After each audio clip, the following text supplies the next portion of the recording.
I ain't playing, got a weird mind. If you work 8 hours, I'ma work 9. If the shoot tastes sour, you should taste mine. I'ma stay in power for a long time. Get up, nah, I ain't a quitter. Toss me the ball, I'm a really big hitter.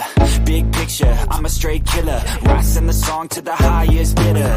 Got juice, got gas, I'ma move fast. New shoes, new tracks, like who's that? I'm new, come back, better than last. Yeah, it's a new me, never gonna look back. Never gonna look back. Cause damn, I was built to last. You move slow and I move fast, and that's facts. Only I can make a change. Slowly take a step today. I will never be the same. Cause that's what it takes.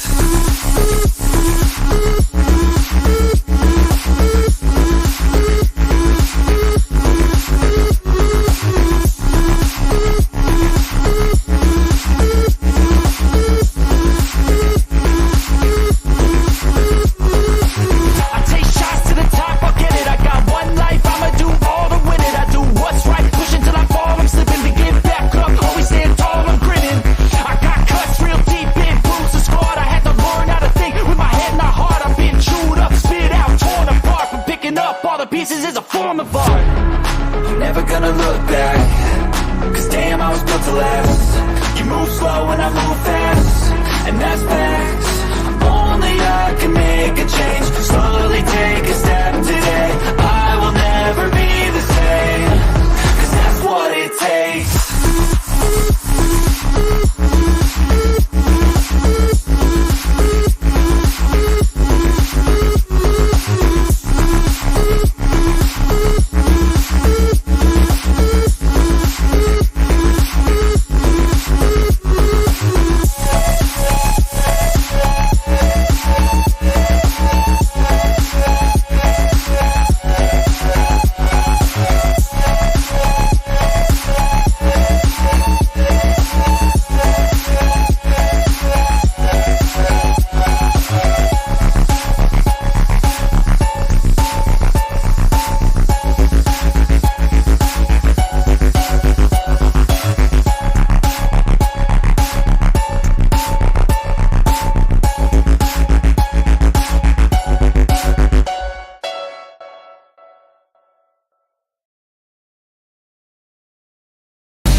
Yeah, you're what it do, what it do, what it is, what it ain't, what it is, who it is, who it ain't, and all the other good jazz. What's up, people? Tech Thursdays, yeah.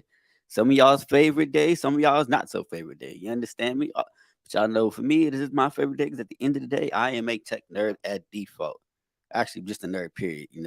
Had a discussion in Discord yesterday where people was talking about people still watch Star Wars and Star Trek, and I said yes, and people clown me for it. But you know what? It is what it is because at the end of the day, that's me. I'm a nerd. What you want me to do? I watch everything. If it's nerdish, I'll probably watched it before. Salute to everybody. Salute to Mac. Salute to the big homie Mad Max in the building. Already here. Let's see. Tone Bro from Black Compass Media. Salute to Tone Bro tuning in. Ziggy, I know you here somewhere lurking. You know what I'm saying? Salute to Ziggy, one of my favorite mods. You know what I'm saying? Look, see. Thank you, Max. Talk about it. They don't understand, especially that Deep Space Nine era Star Trek. What? I will stand on the fact that Deep Space Nine is the best Star Trek series in existence. I stand on that.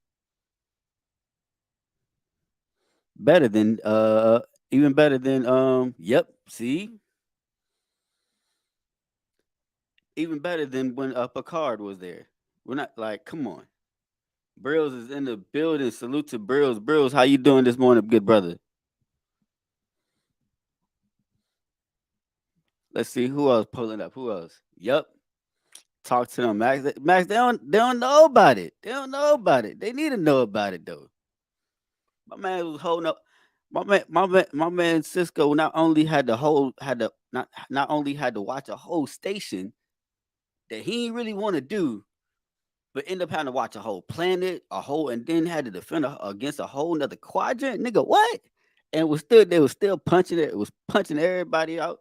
Made his own little ship that technically went against Star Trek regular. I'm sorry, went against regulations and was still blowing niggas up. Like, come on, bruh.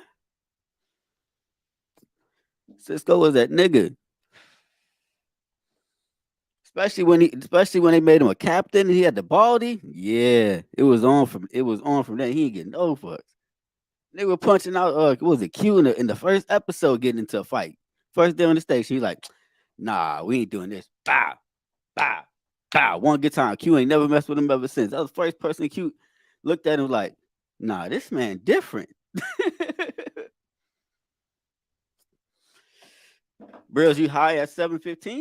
That's what we doing? You doing the blaze part of waving blaze? Give me 1 second, y'all. Drop my Ugh. Give me 1 second. Give me 1 second. Give me 1 second. My dumbass dropped my vape and it fell under the damn computer desk. All right, we good.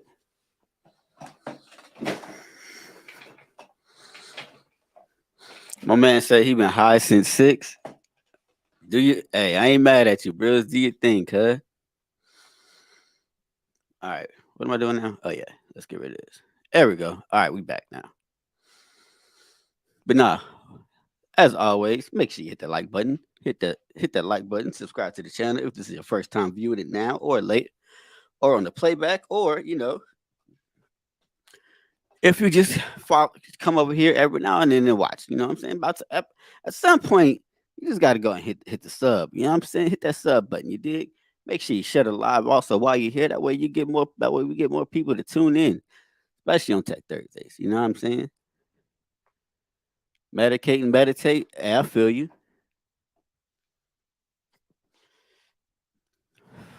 It's the best way to start your morning with a little bit of meditation, a little bit of medication. Let's see what else. Also, as I always say, make sure y'all tune in May 5th for our first ever exclusive Battle League's first ever all video card. That's gonna be dope. Can't wait to see what brother's gonna bring to the table. I done heard a couple of people, so they've been talking crazy. I heard I may have heard a piece of a round or two from some people, but I don't know. It might get dark for one of y'all. Let me see what Max said. Voyager was cool, but definitely DS9 was my favorite. I'm gonna go rewatch that whole ish now. My man said he been high all night. I feel you. Ziggy, there you go. Big Ziggy. One of my favorite mods.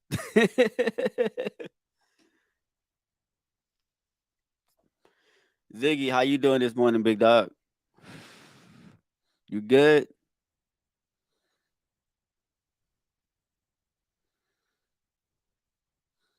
The GOAT mod? That's a fact. Talk that shit, Ziggy.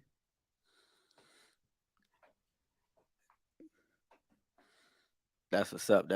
But nah, what you said? Hold on. Voyager was cool, but DS9 was definitely that's thank you.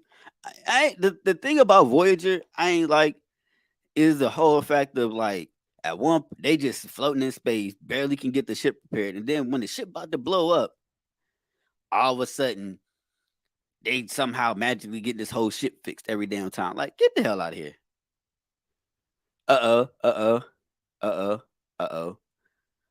Look at Marabi. Marabi said tomorrow is my Hearthstone funeral. I thought that was that's Saturdays, ain't it?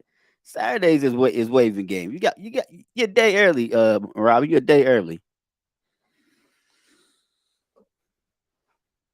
And then also Max is like that whole BS. Oh, we got sent out to the Delta Quadrant or whatever it was because of the fact of it was we got hit by a huge wave. Like, nah, y'all bugging the F out. We're not doing this, respectfully. And then it's like every week the how Voyager always got a security risk every week. I was like, nah, like y'all doing too much at this point.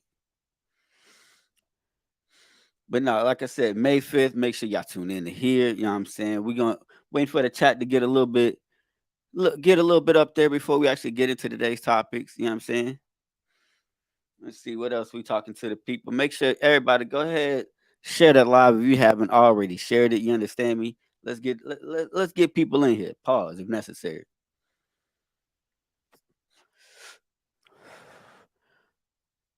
Actually, you know what? We're gonna do this before we actually get into the real topics. Let's get into something. Let's get into this right quick, right? So, Amazon. We're gonna get to a little short topic. Amazon. Shout out to Amazon. Accidentally leaked a product. May 5th is Guardians. Ooh. I didn't even know that. My man Max said May 5th is Guardians of the Galaxy Volume 3. That's fire. Ooh. Well, if you're not here to watch our live, we'll be on a playback. Y'all know how we do. You know what I'm saying? Or maybe you want to watch it while you watching the movie. You know what I'm saying? Had an earbud, you know what I'm saying? Be like, all right, I'm gonna watch this battle and watch the movie at the same time. Some people good at multitasking like that. Me, I'm not trying to watch a movie and listen to battle rap at the same time. It's not happening. Respectfully, I can't even watch TV and watch battle rap at the same time and talk about battle rap. I'll get distracted. Like, nope. That is a whole tone. That is a whole fact, Tone. It better be good. That, like, I ain't gonna lie. This whole this if we go, all right, let's be honest. Like, shout out to Marvel. I'm a Marvel fan at heart. But this last little bit of Marvel low key ain't been kind of mid. Like, the only thing that's came out of it is what Loki, which was good. Um, I heard Quantum. I heard Quantum Mania was all right. We had Wakanda Forever, which was cool.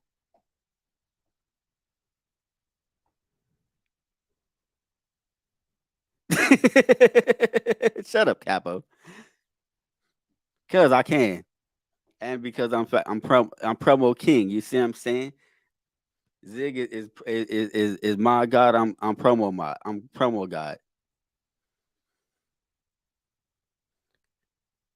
DC ready to take the mantle. Be real. That Flash trailer got him nervous. Hey, that trailer is dope. That y'all might finally have one with that if that movie goes well because of the fact like because I ain't gonna lie to you, Tom. That Blue Beetle movie that ain't hitting, son.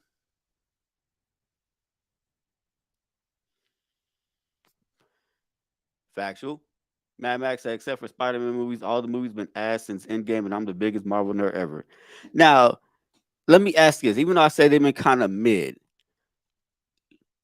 do we think as a whole they've been mid because of the fact of they're not living up to all the effort and that they put into the whole in from Endgame all the way back? Like it's we got they gave us so much in that whole time span that it's like we're trying to compare everything that they're putting out now to Endgame to everything that happened with the during the whole during the whole Endgame series that now it's just like that's where it is. They did. They did. Again, I hope the reviews live up to it because the Penguin series about the smoke. I'm interested in that one too. I ain't gonna lie. Like it might be the year. Like, come on, Marvel. Y'all can't just let see Thor 4 was such a disappointment. It turned Thor into a clown. It wasn't bad. It was cool. Like I said, a lot of them just been mid, and like it was a great way to introduce God Killer. That was about it, you know. But it was just mid. And then especially, and then I guess that was their way of being able to send off what's her face. I can't think of the name. Y'all know what I'm talking about. And to bring in female Thor, and that's really what it did.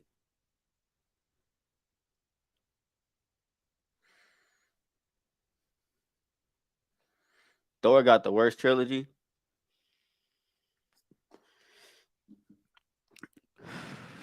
Yeah, I don't. It's weird with Thor because number one was good, number two was mid, number three no, number two was terrible, number three was I, and then you got four, which is another I. I can't. The man speaking facts right now. I can't lie about it. Captain America and Iron Man carried Marvel, but if we gonna be real as Marvel fans, like as Marvel fans based off the comics, we kind of knew that was gonna happen.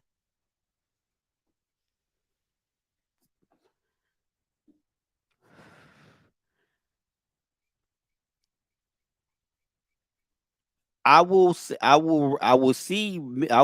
Thor 2 being worse. To see your Thor 2 being worse and raise you Spider-Man, no, not Spider-Man. Iron Man 3. Like what are we doing with Iron Man 3? Let's be honest. Like the only thing that it really talked about, only thing that really came good out of Iron Man 3 was Tony getting over his PTSD from the thing from when he shot the missile up in the air. That was it. That's really that was it. Other than that, like the whole this every time like the whole Iron Man 3 was just most of the time him getting hit with the suit on, the suit falling apart and then it coming back together. Like come on now.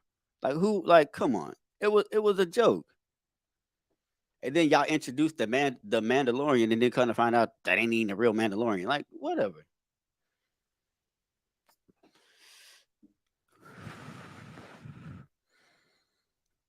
See? See? Hey, Mandarin, I'm sorry. I said Mandalorian. I apologize. Thank exactly.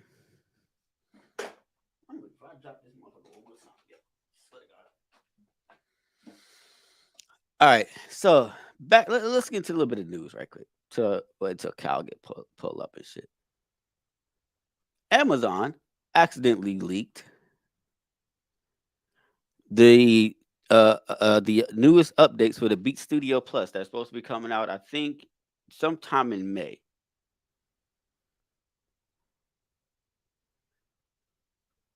That part, that part, that part. A recently discovered Amazon listing may have spilled the beans on Apple's upcoming Beat Studio Plus, revealing new features and a questionable price point. The listing has since been taken down, but luckily a copy of it exists as a Google Cache webpage. Right off the bat, you'll notice the earbuds are set to launch on May 18th for $169.95, making them $20 more than the regular retail price of the Beat Studio Plus buds on the official Beats site. So they're going up 20 more bucks. The devices are slated to launch in a clear plastic casing, similar to Nothing's Ear One wireless headphones. Where's the clear plastic casing? Here's the clear one. I ain't gonna lie, those look kind of fire. You know what I mean? If it weren't for the fact I'm an AirPod head, I would probably rock those as clear. You don't like the beats innards?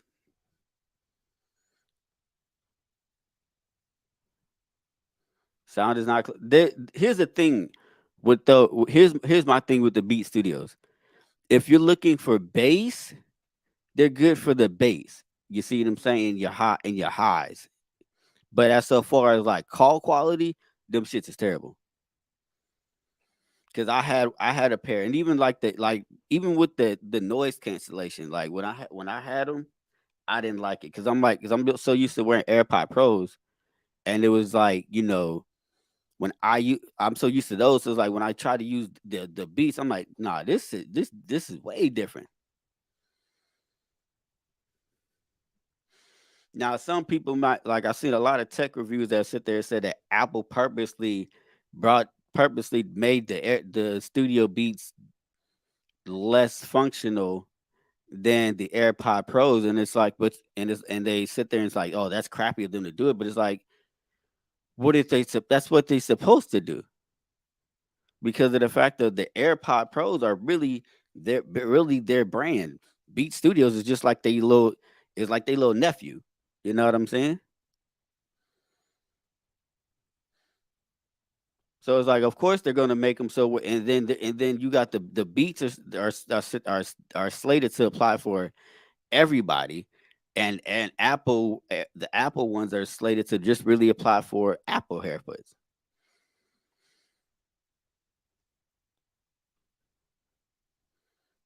So it's like what do y'all want to, like, we're supposed to put the same features in the AirPod Pros as the Beat Studio Pros, and then cut what our main seller is? Like, that don't make no sense.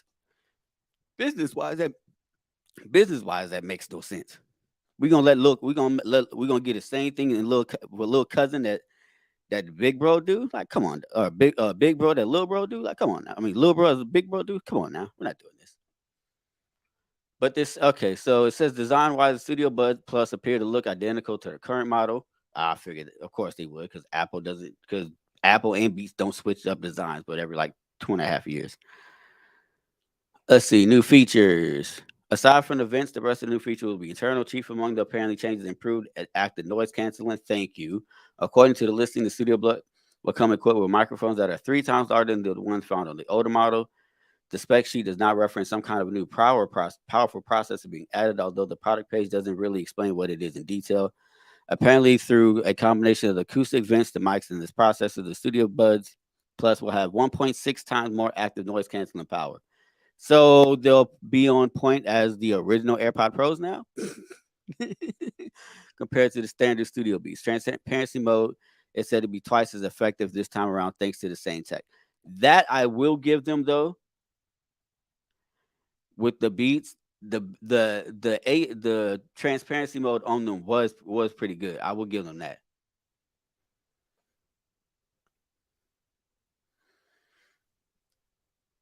Let me see what we said. I fuck with, okay. Yo, Dave, salute. Ben, salute.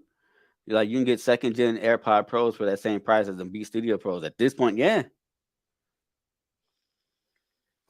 But you got to remember, a lot of people that's gonna buy the Studio Buds are probably Android users, because they're more with the Beats. They're more to appeal to Android users and Apple users, as opposed to just Apple users. You see what I'm saying?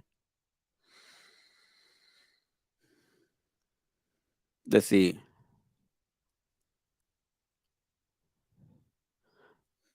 Yeah, it's just saying that, okay, the transparency mode is supposed to be better among is a battery life, which may hit 36 hours with the charging case on the Studio Buds Plus. Compatibility with iOS and Android phones will be getting a small upgrade, as automatic switching between devices should be possible. So you can hop from one phone to desktop with these. The rest of the features, like support for special audio, are carryovers from the current models.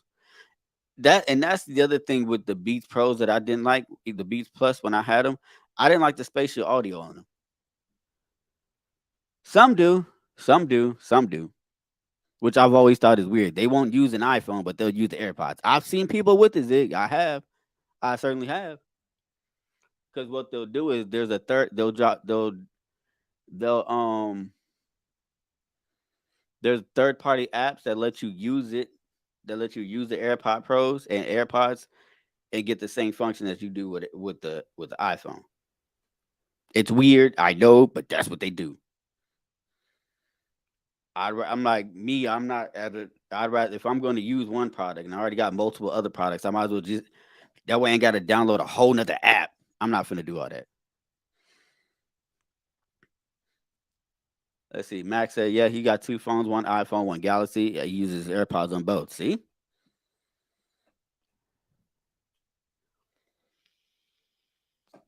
Again, I've always thought that was weird. That Android people will use AirPods, but will poop on every other iPhone product. Speaking of, nope, that's not what I'm looking for. Where was it? For my lovely PC users out there that like to punch on me being a Mac user, you see what I'm saying? Y'all are finally getting a feature that y'all have wanted for a minute. According to Mac Rumors, Microsoft, this is as of yesterday at 8 p.m. Pacific Standard Time, Microsoft announced it is beginning to roll out iPhone support to the Phone Link app on Windows 11.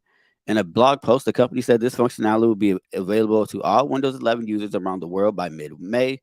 With the Phone Link app for Windows 11 and the Link to Windows app for iOS, iPhone users can make and receive phone calls, send and receive text messages, and view notifications directly on their PC.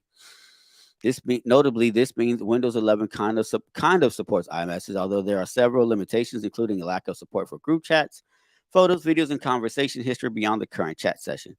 All messages appear as gray bubbles in the Phone Link app, meaning iMessages and SMS text messages cannot be differentiated on PC.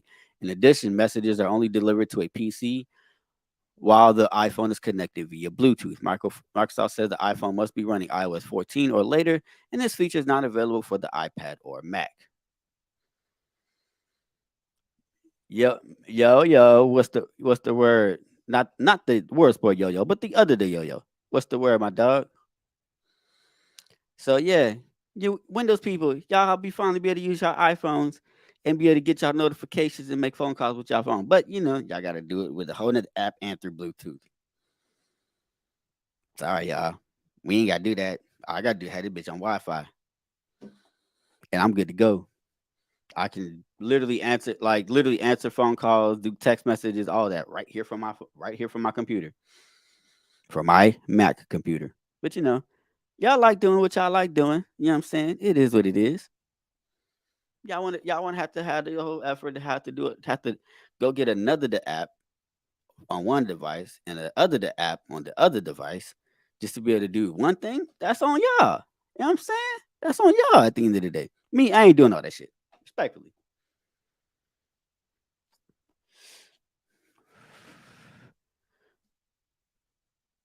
Let's see what else is going on. Hold on. Oh yeah, this is what I want to talk about. So everybody that tunes in on Tech Thursday is off there, right?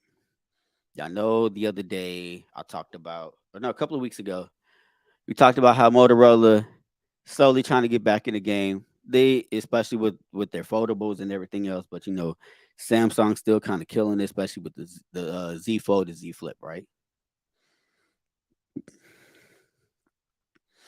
Next one. I'm sorry, Ziggy. Fuck New York. Man. So, what was I saying? But like I said, Motorola recently they've been doing the whole flip with the Razr, and they slowly been improving it over the years. They're trying to get it, but it's still not really catching up to where Samsung is when it comes to like a fold phone and a flip phone, which is crazy when you think about it because of the fact that, bro, like y'all started the whole flip phone craze. We're gonna be honest.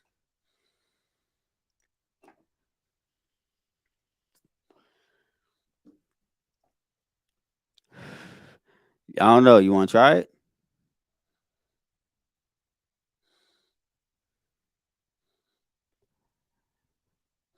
You want to try it?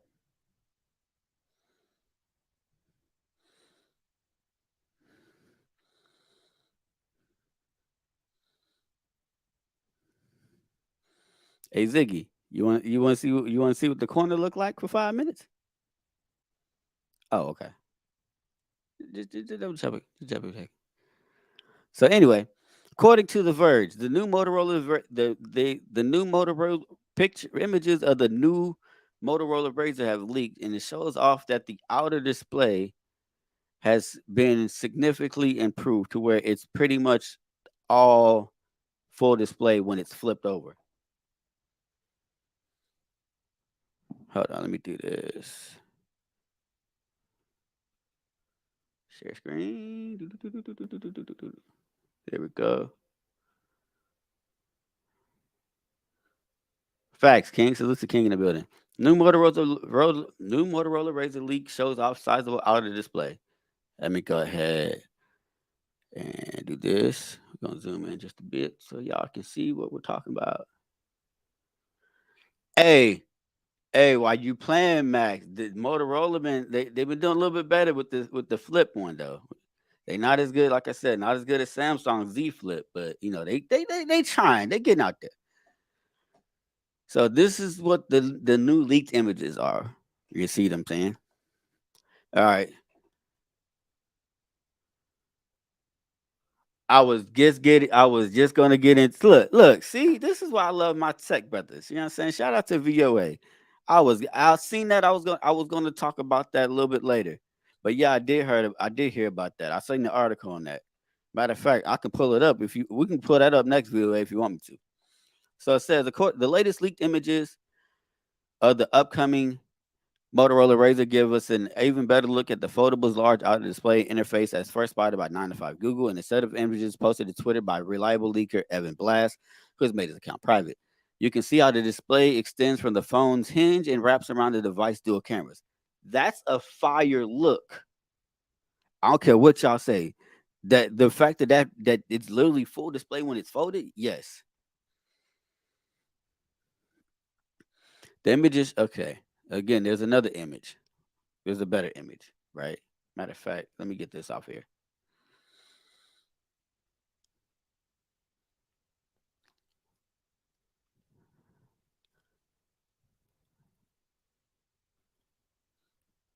Let's see. The image is also shown off of some of the different clock displays you can use and suggest that you can customize the interface's font, layout, color, theme, and wallpaper to your liking. It seems like Motorola may add a new color option into the mix as well, with the above image showing two devices featuring a deep red hinge.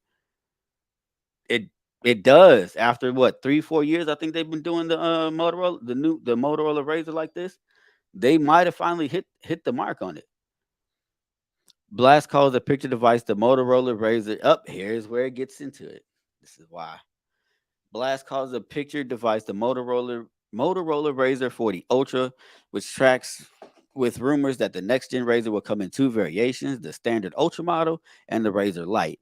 While the Razr Ultra will come with a 3.5-inch cover display, according to a teaser a Motorola executive posted on Weibo. The Lite version is rumored to have a significantly smaller outer display that only surrounds the cameras.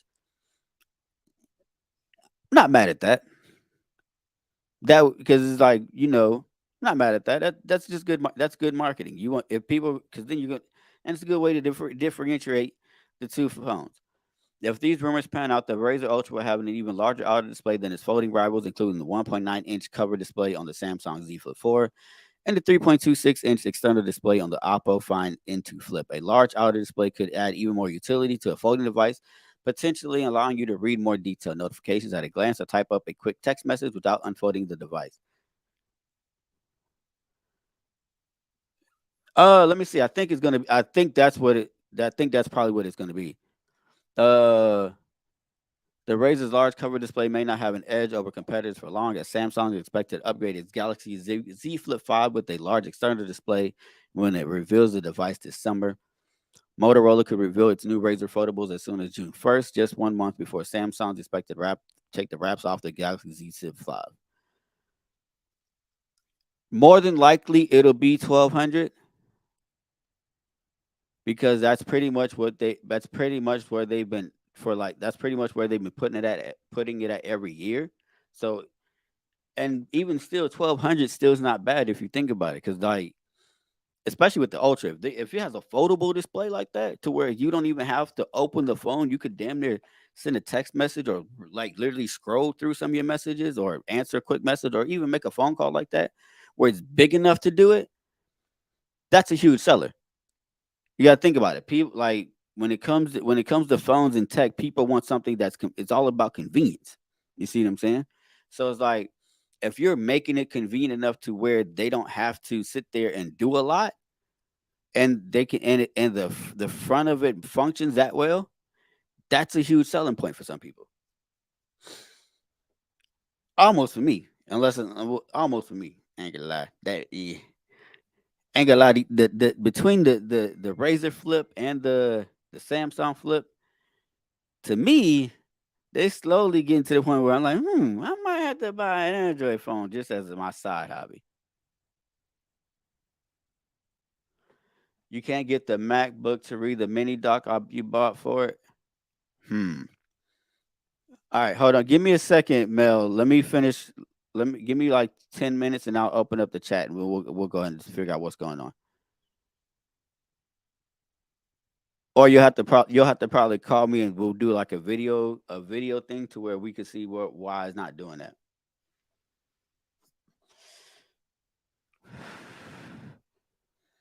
You had the first fold or you had the first flip, Ziggy?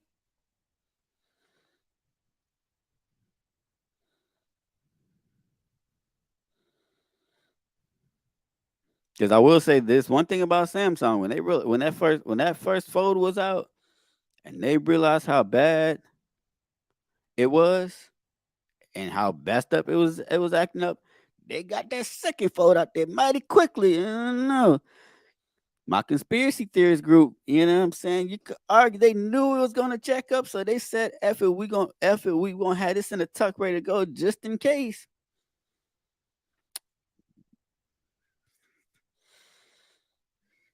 All right, so Max said he had the Z Flip too. Max, let me ask you something. What was your experience with the Z Flip 2? Oh, Z Fold? Okay. Never mind.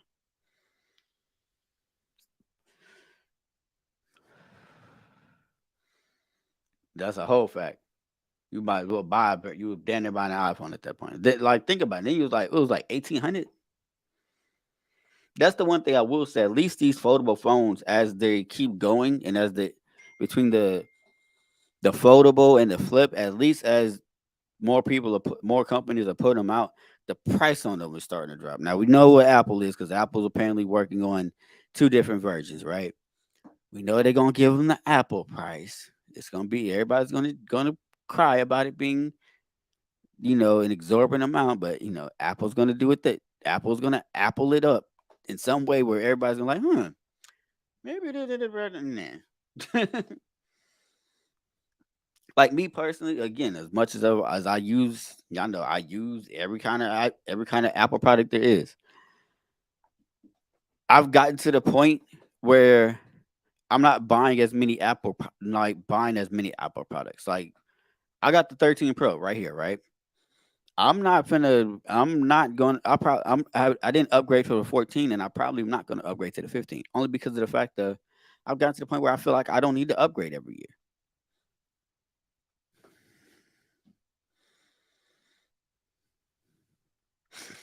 Or like even with my AirPods, yeah, I got the AirPod Pros too, but that's because I already by the time I bought these, by my first pair of AirPod Pros, they started wearing out anyway, and it kept giving me that. People that don't, for the people, some people that do had the original AirPod Pros, right? Y'all remember that crackling sound you would get every time you put one in your ear? It got to the point where that was annoying the shit out of me. So I was like, you know what? When the twos came out, I'm like, yeah, it's about that time for me to go ahead and switch. They did like, no, we're not doing this. Max said it cost him 300 to replace his kid's iPhone screen. Yikes. Hey, that's still cheaper than having to buy a whole brand new iPhone, though. I'm just saying.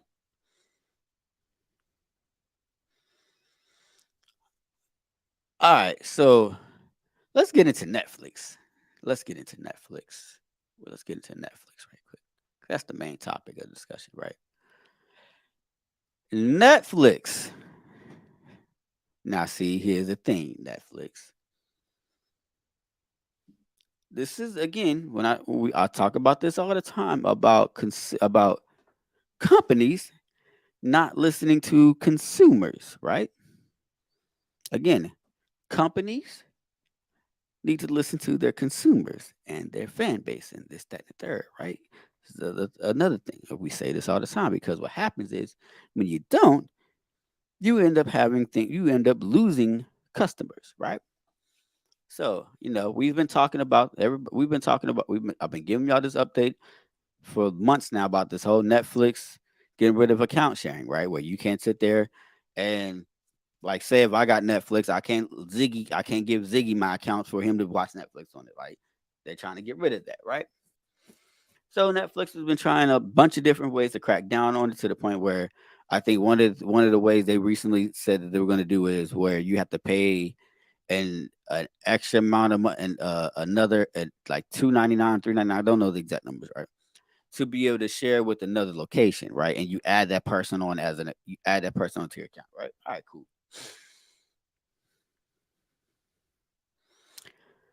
Yes, Ziggy, that's the best way to say it. Netflix. So Netflix's new price, according to this is gizchina.com. Pause if necessary. Some of y'all are weird out there. Netflix new pricing strategy has come at a great cost to the company as it has lost a significant number of subscribers over the past 3 months. The company implemented various solutions in an attempt to address this issue, including offering a cheaper subscription with advertisements and targeting users who share their login details with others. Netflix is hoping that some of these users will start paying for their own subscription, right? In Spain, Netflix has implemented a euro 5.99 euro monthly fee for users who share their login details with people outside of their household. The company has also implemented technical solutions to detect account sharing. However, these measures have not been well received by users, which has led to a sharp drop in subscribers. According to, let's see,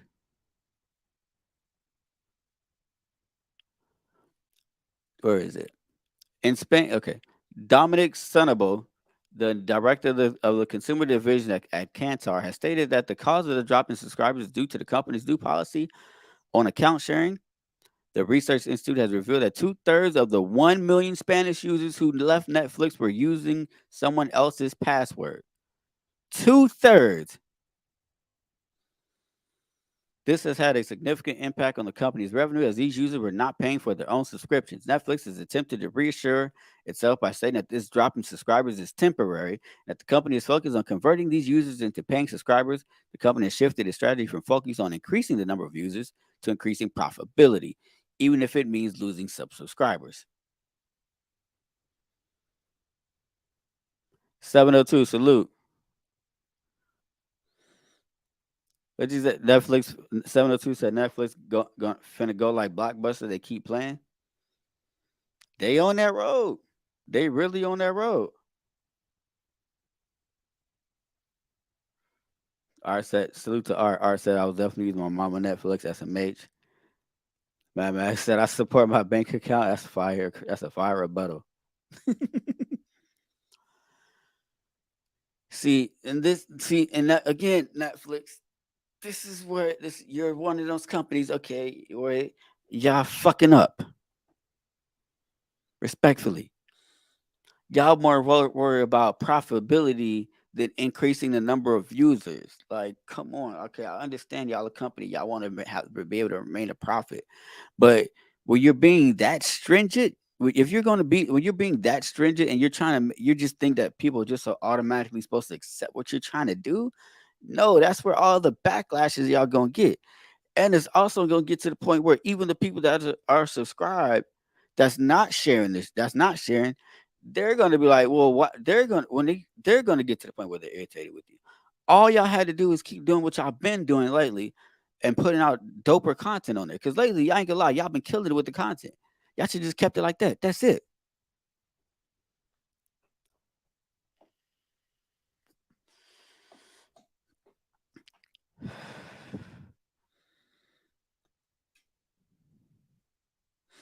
To put Kantar back to the article though, right? To put Kantar's figures into perspective, the cancellations of subscriptions in the first quarter of 2023 are 3 times higher than in the previous period. Again, 3 times higher than in the previous period. When surveyed, a tenth of Netflix subscribers in Spain said they plan to unsubscribe in the second quarter.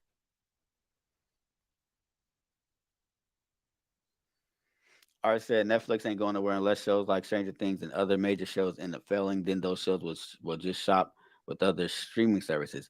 But see, that's the problem. Why sit there and piss off your fan base? You see what I'm saying? Like me personally, I would have rather. All right, this is me speak. This is me. This is just my personal opinion. If y'all wanted to focus on a little bit more on increasing profitability, right? Instead of trying to get rid of the sharing thing, just up the price. That's it. Even if you had up the price five more, like okay, like 5 more bucks, people would have been like, people would have been all right with that because everybody knows inflation going on anyway. That would have been that would have been more. That probably would have brought you a little bit more profit than y'all just trying to restrict their goddamn thing. Like, cause you don't see any other streaming services doing that. Disney don't do it. HBO Max don't do it. I know because I share mine. Um, what is it? Showtime, Stars, all of them, all of them don't do it. Y'all the only one are trying to implement this BS, and y'all realize and y'all think, oh, it's okay right now. We're gonna lose some now, but it'll work in the long run. That's terrible thinking. I don't know who's in charge of y'all thinking, but that person need to get fired. Get out of here. Facts. Even if they dip, even if they bumped up to 25, as long as when you're sharing with multiple people, it don't matter, and nobody gonna care. They send me your HBO Max info. I stop paying mine. All right, I got you. I'm gonna be real. All right, what's funny is I pay for HBO Max, and I don't even watch HBO Max that much. I'm gonna be honest. Hell, look. Matter of fact, even Apple TV, their whole Apple subscription thing, theirs just went up. Nobody complained because of the fact that at the end of the day, you can still be able to share with other people. Nobody's gonna complain as long as you keep the sharing. But when you're trying to, oh, we're gonna keep the price the same but limit it. No, that's where y'all fucking up.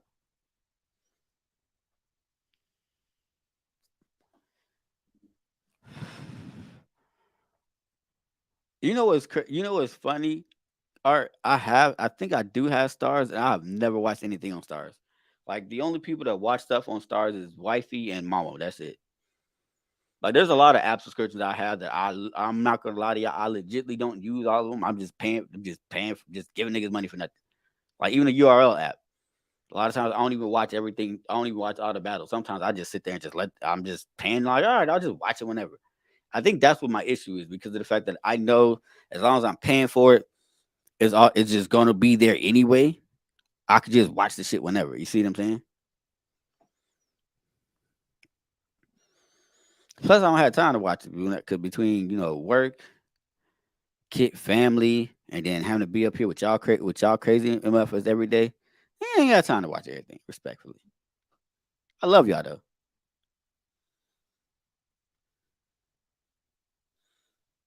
Hold on, y'all. Hold on, just send me a message. Oh Lord.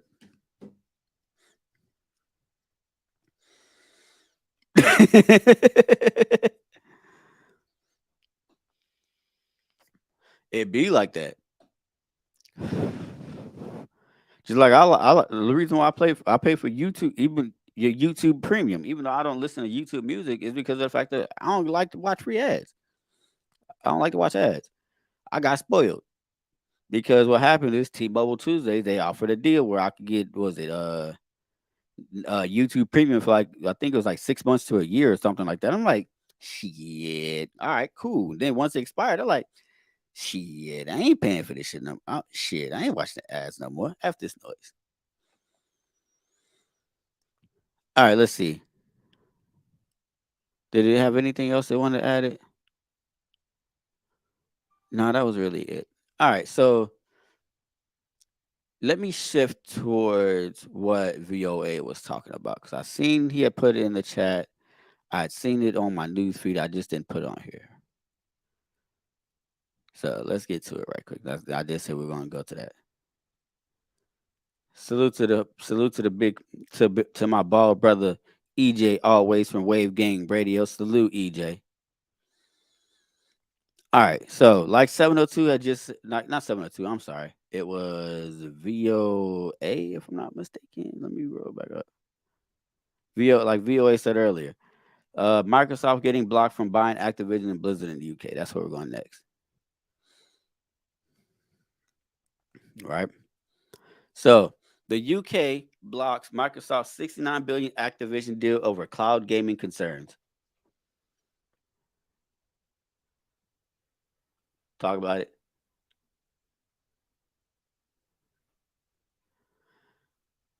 Let's see. Britain will block Microsoft's 69 billion acquisition of Call of Duty maker Activision Blizzard over concerns it would hinder competition in cloud gaming, dealing an unexpected blow to the biggest ever deal in gaming. The country's antitrust regulator said on Wednesday that Microsoft's commitment to offer access to Activision's multi-billion-dollar Call of Duty franchise to leading cloud gaming platforms would not effectively remedy its concerns. Microsoft's president Brad Smith said in a statement that the company remained fully committed to the acquisition and would appeal the decision, while Activision said it would work aggressively with Microsoft to reverse it. Activision CEO Bobby Kotick told staff it was not the deal we wanted, but it is far from the final word on this deal. We will reassess our growth plans for the UK, the company said in a separate statement. Global innovators, large and small, will take note that despite all its rhetoric, the UK is clearly closed for business. Shares in Activision, which also makes Candy Crush, Overwatch, and World of Warcraft, fell nearly 12% to $76.65, moving further from Microsoft's offer price of $95 per share. The video game publisher was set to erase nearly $8 billion in market valuation if the losses hold. The gaming company also reported quarterly results on Wednesday, a day earlier than scheduled, beating quarterly booking estimates, although that seemed to do little to allay investor concerns about Britain's move. Shares in Microsoft rose to their highest in more than a year, a day after the maker of Office software beat street estimates for quarterly revenue and profit. The company announced its Activision bid in January 2022 to boost its firepower in video game market led by Tencent and Sony. We expect that Microsoft will continue to fight this. Evercore ISI analysis Kirk Matern said in a note, if Microsoft throws in the towel, it would free up more than $60 billion in cash flow to either return to investors or make investments in AI-related offerings, he noted. The Activision deal is the biggest involving technology. Is the biggest involving technology companies the Competition and Market Authority has blocked. The latest sign the UK watchdog is ready to take on big tech after blocking in 2021 Facebook owner Meta acquisition of Giphy. Europe will decide on the Activision deal by May 22nd. The U.S. Federal Trade Commission is also seeking to block it. So, yeah, they just getting blocked left, right, and backwards.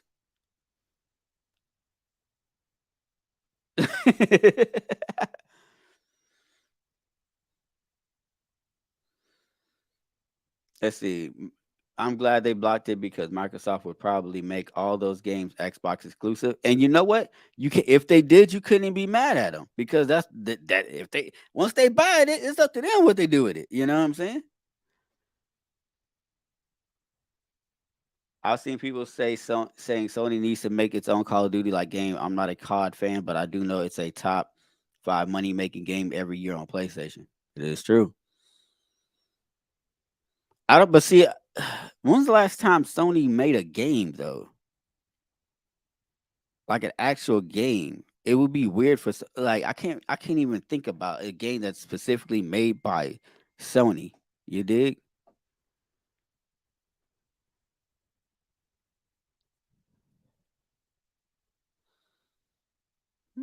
Oh, okay. Like I'm pretty sure somebody in the chat knows. What's talk to me, chat?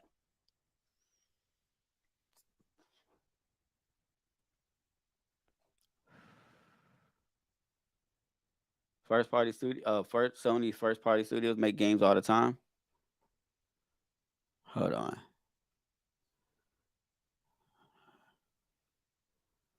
Like I said, maybe I'm off the loop.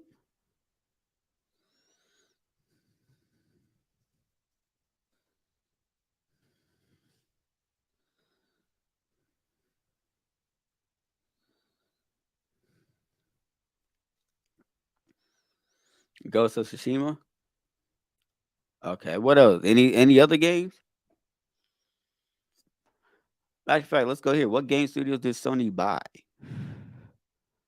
Okay, so according to this, what I found as of January 4, 2023, Sony owns Ben Studio, Bluepoint Games, Haven Studios, Insomnia Games, Naughty Dog, Pixel Opus, San Diego Studio, and Santa Monica Studio. So, yeah.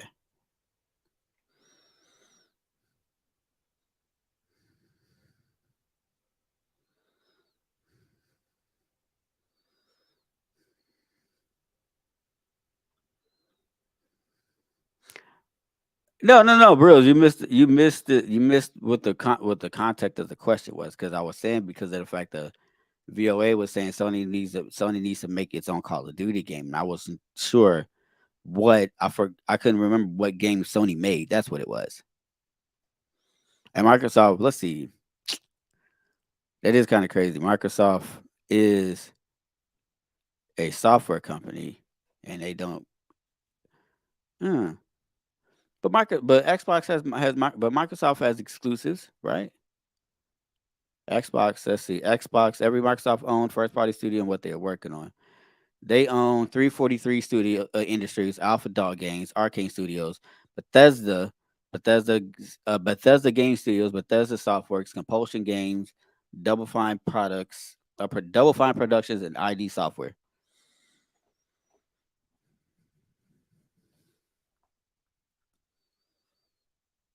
God of War, Horizon, and Bloodborne. Okay,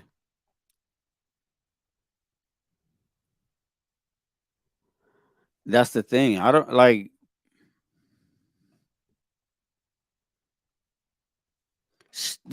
Shit, they can't even. Tom, bro, they can't even keep Chat GPT up running right. There's some places that they're talking about blocking it. I was just reading that. I was just reading that in Google News earlier. There's a hold on, where is it?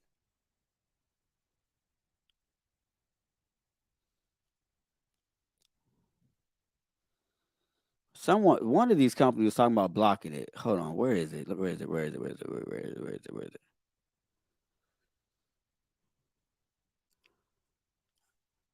Oh, I'm sorry, not blocking it completely. Nvidia is talking about putting a leash on it already.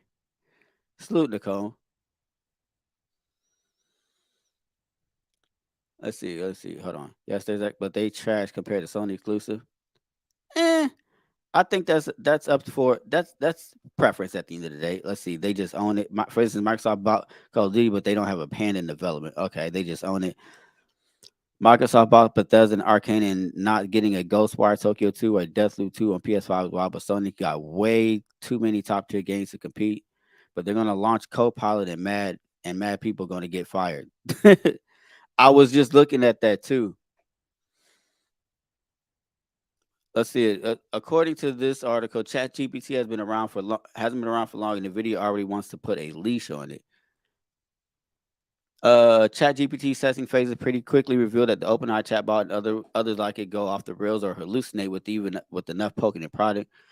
OpenAI's sticking plaster was to limit the amount of queries a user could make before the chatbot descended into madness. Now, for business, perhaps wary of AI's wacko tendencies, GPU giant NVIDIA has issued open source software claims can keep large language models on topic, ensure accurate information, and restrict them from connecting to unsafe apps, which would supposedly prevent implementations in an enterprise setting from being totally inappropriate.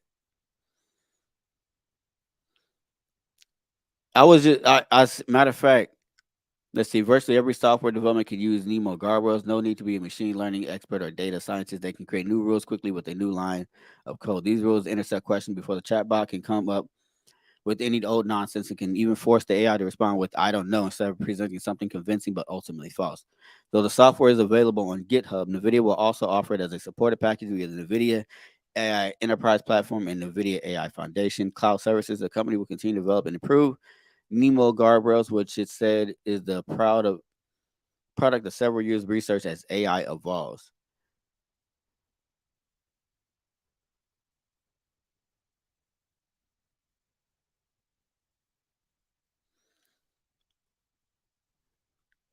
Let's see. Tone said it's more powerful than they expected. I mean, it is. Think about. All right, so let's really break this whole AI. Like we've been talking about this. We've been talking about AI every Thursday on Tech Thursday at this point, right?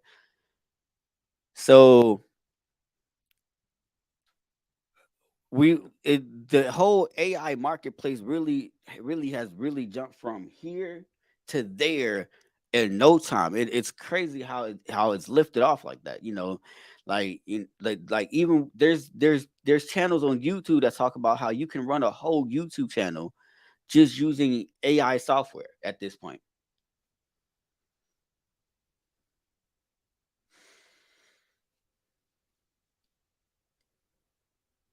It's probably last generation of consoles. I wouldn't say not. I would say probably newer consoles, Mad Max. But no, back to what I was saying. Like literally, you could go and let me see, because y'all know I don't say anything that I don't say anything that's not true. No, I don't want to watch myself. That's weird. Make YouTube channel with AI.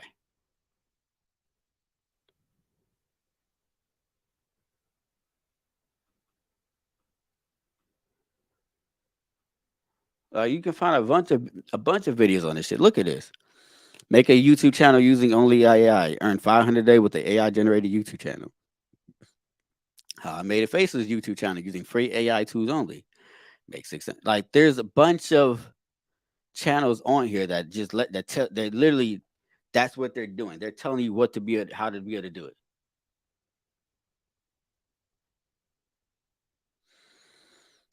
And these channels are popping off. Like I ain't gonna lie to you. Why is Piper Boy up there? That ain't even AI. We're gonna leave that down. I don't know. How to make money with Chat GPT with zero money to start in 2023. Like there's a lot of channels out here that tell you. My side note, while we're putting this out here, right? If you ever decide that you want to make a little side income, you know what I'm saying? Go look at some of these videos where it don't take that much effort to put something out. You know what I'm saying? You could do it that way too. No side income on YouTube. Just throwing that out there.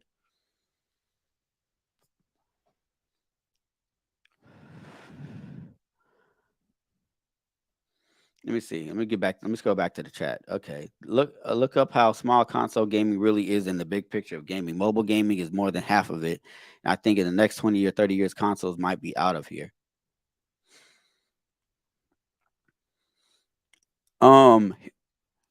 Consoles might be out here. I'm not. Then you know what? I'm not mad at, and that's factual because especially with everybody trying to like eventually move to AR and VR. That's really going to be the norm at that point. VOA, like AR, like in the next 20, 30 years, AR and VR is really going to be the norm when it comes to gaming at that point. Even mobile gaming is going to be out of there. Hell, for all you those old school Yu-Gi-Oh fans out there, maybe we'll finally be able to play with the monsters like they did in the cartoon where they're in virtual holograms. It only take us 50 years to get there, but maybe we will.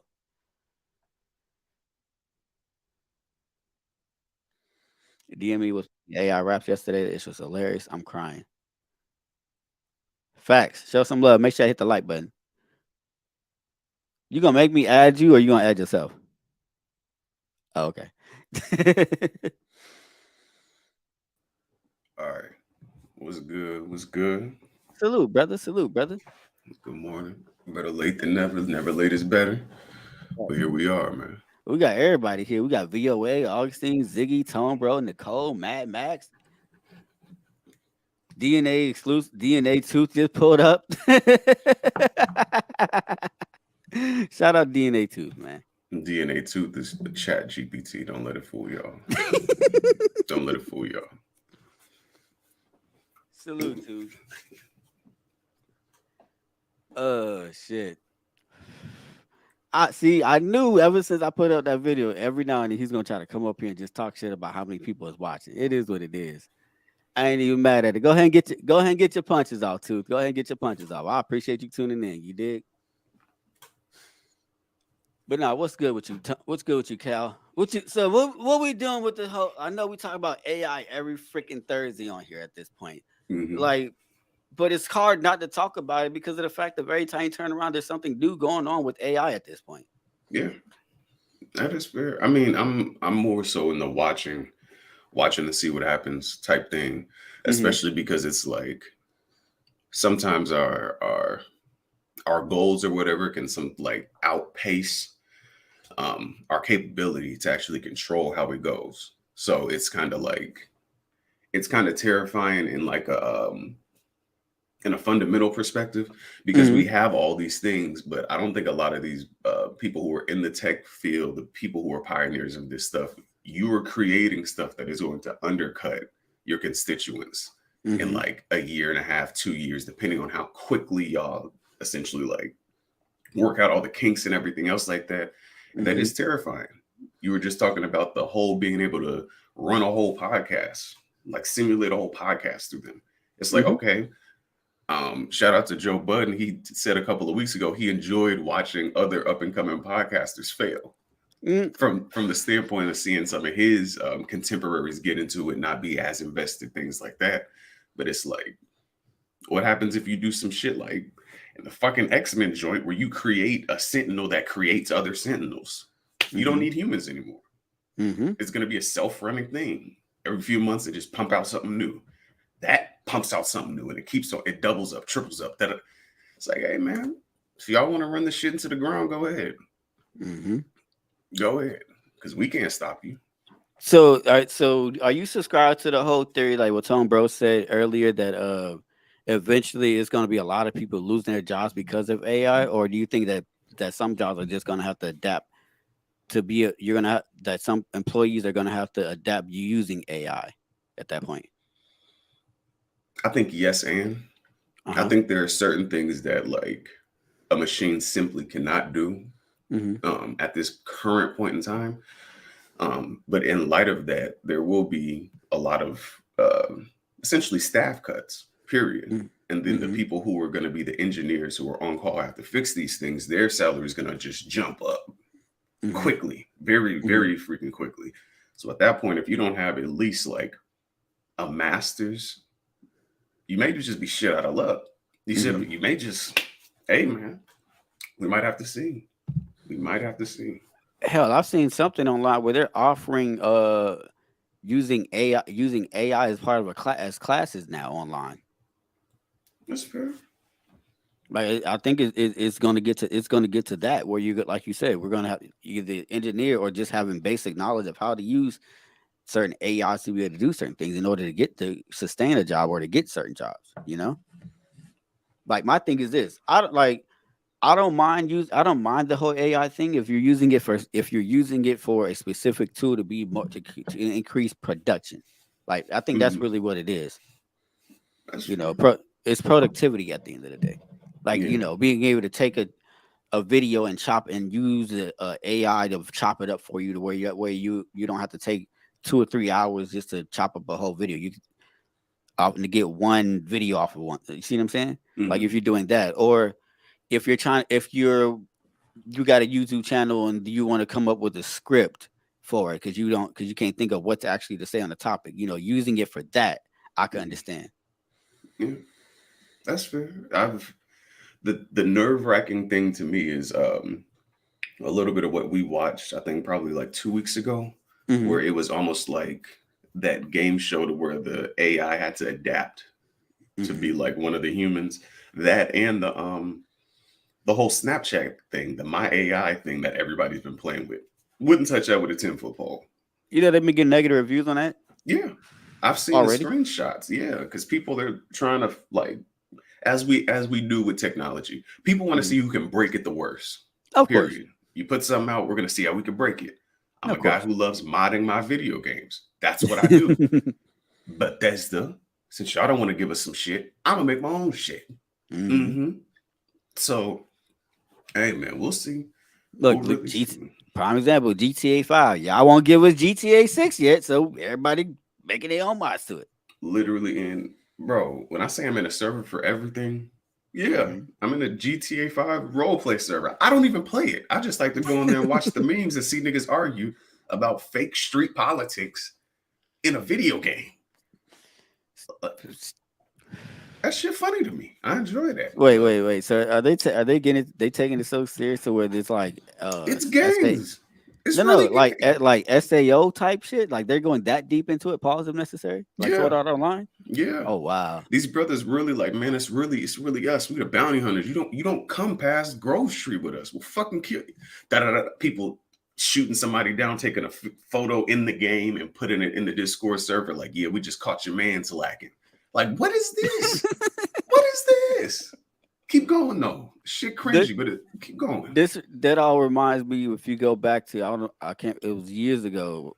Did you hear about the guy that made the actual VR headset that apparently, if you died in the game, it would actually kill you or something? It would actually kill you in real life or something like that. Yeah, I saw that. Good thing he didn't put that out, mind you, because that would have been insane. I think he would have got arrested for putting that out, respectively. But somebody would have bought it. I'm surprised somebody had. Look, I'm surprised some of these other major companies ain't bought it on the low. You know what I'm saying? Yeah. Nah, sick world, man. Sick fucking world. All right, Kyle. So now that you're here, let me catch you up on a little bit of what we talked about. We talked about the new Motorola Razr Ultra that's coming out. I'm gonna show it again for you, right quick. I think it's fire. A lot of people in the chat thought it's dope looking too. So it's a flip phone. Okay. Yeah. Okay. Okay. I guess. If pause if necessary, it looks kind of small and kind of like a child's phone. Well, that's because it's flipped over. But once it flips over, I think it's probably like 6.5 inch display or something like that. Okay. So, I'm just because the only reason I brought it up because I remember last week, week before last, we was talking about how Motorola needs to step it up. It's like they're trying with their Razr phones, at least. You see what I'm saying? Yeah. They're steadily improving it too. I'm looking at it, I'm like, that or the Z Flip could probably take me back to Android, low key. Man, don't lie to the people. What you mean? Don't lie to the people, bro. Don't lie to the people. Sorry, that brother, you branded with Apple, like it's over. Wow, you're not going back. I could have a flip phone as my side chick though. You see what I'm saying? Nah, you wouldn't do that. Wow, no face. All right, let me get you up. Like I said, just to catch you up real quick. UK apparently blocked Microsoft buying Activision deal. Activision and both Microsoft apparently pissed off about it. UK, y'all been on the road late. Hold up, we gotta address the UK too, low key. Y'all been just fucking up the game when it comes to the tech hemisphere. Like y'all made Apple switch to USB-C because y'all sitting there saying it's more environmental, the way it's more universal and more for the environment. Y'all blocking Microsoft. Like UK is just not playing with people, dog. I mean, I think the UK, when it comes to just moving things forward, they've erred much more on the side of caution than the United States does. The United States just okays everything, and then when shit starts to get out of hand, they're trying to bring it back in. But it's like, well, we're already here. Like, you better change with the times. Like the whole the dude that we just talked about who's in prison right now for trying to get clout over Discord. Oh yeah. And now we're gonna have to sit through like a whole Congress grilling again. You see what I'm saying? With them trying to like ask like old 78, 95-year-old white people asking. So a GIF is that? Can you share classified documents with a GIF? Am I saying that correctly? Like, oh no. So how does this Discord thing actually work? Do you have to sign up for it? And this, oh my god, like it's gonna be terrible. It's gonna be cringy. Yeah, it's gonna be bad. So I mean, the United States has to do that and like bring it back in, as opposed to Europe. For the most part, when it comes to tech, it's kind of like, hey, here's our country values. We're not moving past this shit. Like, if we don't like what you're doing with the company and how that can affect our citizens, we're just not even gonna let you in. Figure it out. Like, so I mean, I'm not too mad at it when it comes to protecting your citizens and shit like that. Do what you feel is right. What's up, Robbie? What up, y'all? What's the word, sir? How you doing this morning? Welcome to Tech Thursdays, where we talk about tech on Thursday. You know, Nerd Thursday. Some people like to call it. How you doing? What you got? What you got for me? I got my days messed up out. Yeah. Yo, Robbie is really trying to just body me in Hearthstone. Like, what are we doing, Robbie? He's waiting. I made a whole deck of legendaries. I have so many. You see this? Hold up. The nigga with the Star Wars forehead. I see him. That's hilarious. Star Wars forehead is insane. Hold up. Let me adjust this. Hey, Tooth, respectfully, sir, respectfully. How you the main one that be calling out people recycling, and you recycling the same joke from last week that you was over here? No, I'm just saying. What Ziggy say? Ziggy don't. That's a fact. That's why we're snapbacks. That nigga wore crying. 17 1/9. Like, what type of shit is this, Dave? What you? Hey man, I wear snapbacks. I ain't gonna lie to you. Look, all those hats, all my hats I hang up are all snapbacks. Hey, man. I hate that for you. Mm-hmm. Hate that for you. Man said I recycled that shirt from 2 days ago. We even. All right. You know what? You got it. Look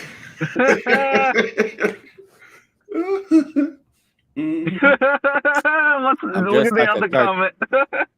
I'm dressed like a cartoon character. Why? Because it's morning. I'm chilling. Just a regular shirt. All right, Tooth, you got it.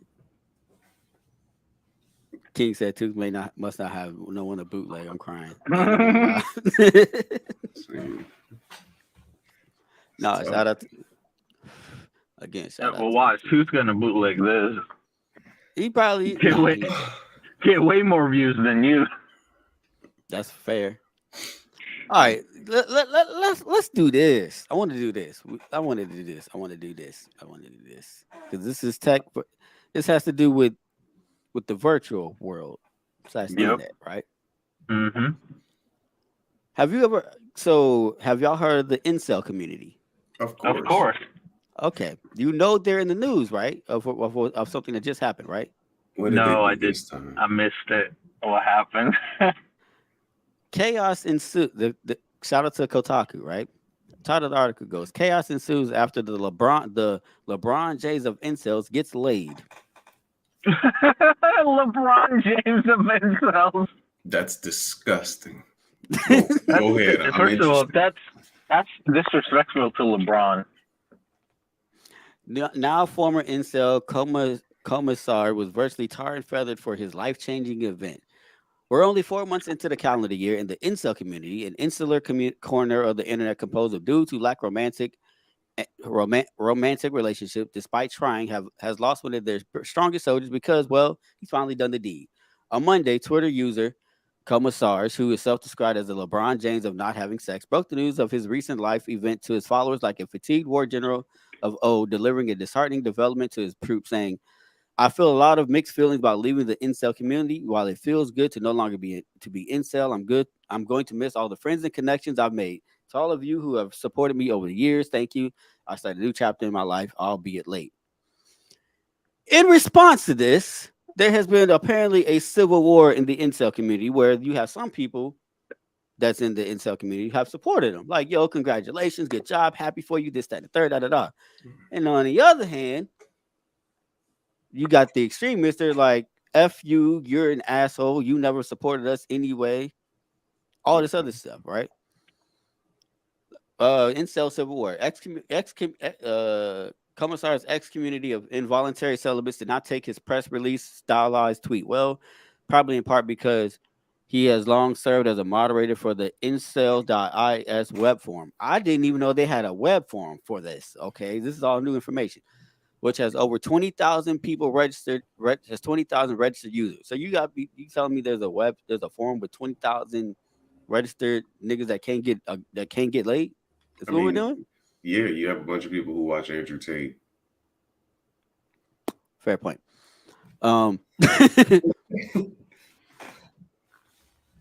In case you were curious, the incel.is website is explicitly states that the forum is exclusively for lonely people who wish they had someone in their life to talk to people just like you. That says no longer turtle enough for the Turtle Club, as a quote. While some members took to congratulating them congratulating them on Twitter, others within the worldwide community took to virtually tarring and feathering the newly minted achiever. Some even went so far as to harshly label him as a fake cell. A fake cell. Nah. No. I'm laughing at these quotes. Oh God. All right. Yeah, this is funny. Look at this. All right. Here we are. This is a quote. I'm not gonna say the man's Twitter name because it's Pollworthy, by the way. No, of course it is. One taste of pussy pie and a man will turn his back on his friends just like that. Is a quote by somebody on Twitter. Yes. Okay. This is why the incel community will never start a movement and bring about change. It only takes one hoe to sacrifice herself and give some crumbs of pussy, and the whole movement will collapse due to many betraying. Another distraught incel wrote. So you're mad because y'all that upset that the brother got him finally got him a piece of ass, and now you're gonna sit there and say because one person did it, it's gonna fuck up your whole thing. Like, what are we doing? The other person just called him a traitor. Hey man, people take this stuff seriously. Like,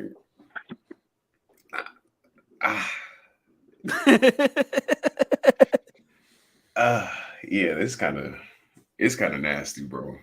Not kind of. This is very nasty. Like, and why did y'all say the LeBron James? The brother went 20 plus years without getting nothing. He called him. He's the self-proclaimed LeBron James of it. He self-proclaimed it, and now he's like, no, I'm not. Let's see. In case you feel a twinge of sympathy, it bears repeating that incels are at their core misogynists who want the world to revolve around their false belief that women are only sexual objects, not people. This fact isn't lost on the r/incel terror subreddit, a community of 125 redditors who spend their time sharing screenshots of the hateful, racist, violent, and other just bizarre shit incels say. As you'd guess, they were having a field day when the incel community's nuclear meltdown. A field day with the incel community's nuclear meltdown. Nothing like admitting that their celibacy is voluntary. They realize just to ignore the whole involuntary part of involuntary celibate, and then wonder why they're not being taken seriously. Their entire identity is just being sad and miserable. I love how easily they portray their real motives. When people question their community, incel hide behind the excuse that they're just poorly, lone, isolated young men who just want to get laid. But the minute one of them does get laid, they're pissed about it. This is because it was never about getting girls. It was always about male entitlement and punishing women for not bending to their exact whims. This is a direct quote from him. Said nice. I can't even argue with him. Yeah. Yeah. That was said nicely. Bunch of cornballs, bro. This is the shit. This is the, you know what? Perfect equivalent. Perfect equivalent. This is like, I don't know if y'all remember it. Like where everybody, you know, depending on how you came up, like you had like a tough upbringing, came up in a tough neighborhood, whatever the case may be. Mm-hmm. And everybody was like used to that environment. You see what I'm saying? And then the one person who didn't, who was like, whose family was a little bit better off, like they kind of like sent them to the school across the tracks, like for private school or whatever the case may be. Another person may get like a college scholarship, athletic scholarship, academic scholarship. And then it goes from it being like a community thing to like, oh, you think you're better than us now. So where it's like, well, we're all supposed to be striving to get out this motherfucker, were we not? Well, yeah, but you just gonna get up out of here and forget about us. It's like, my nigga, this was the goal in the first place. We weren't supposed to stay here. Exactly. Like, y'all bugging. But I mean, that's what this looks like.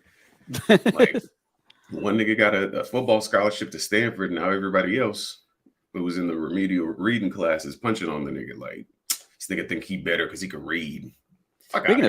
Speaking of scholarships, you hear about the dude that there's a black kid, and I ain't brought this up yet. I keep forgetting. Shout out to him. Black kid, $9 million worth of scholarships. That's crazy. That's fire too. That's fire. I saw a girl who graduated with like a 6-point-something GPA. I was like, wait, you can do that? Yeah. I'm like, huh? Okay. That's hard. Shout out to the young black kids. You know what I'm saying? Yeah, I hate doing it. Chill. There was a 8 or 13-year-old who literally just wrote a book on mental health not too long ago. That's about to get published out.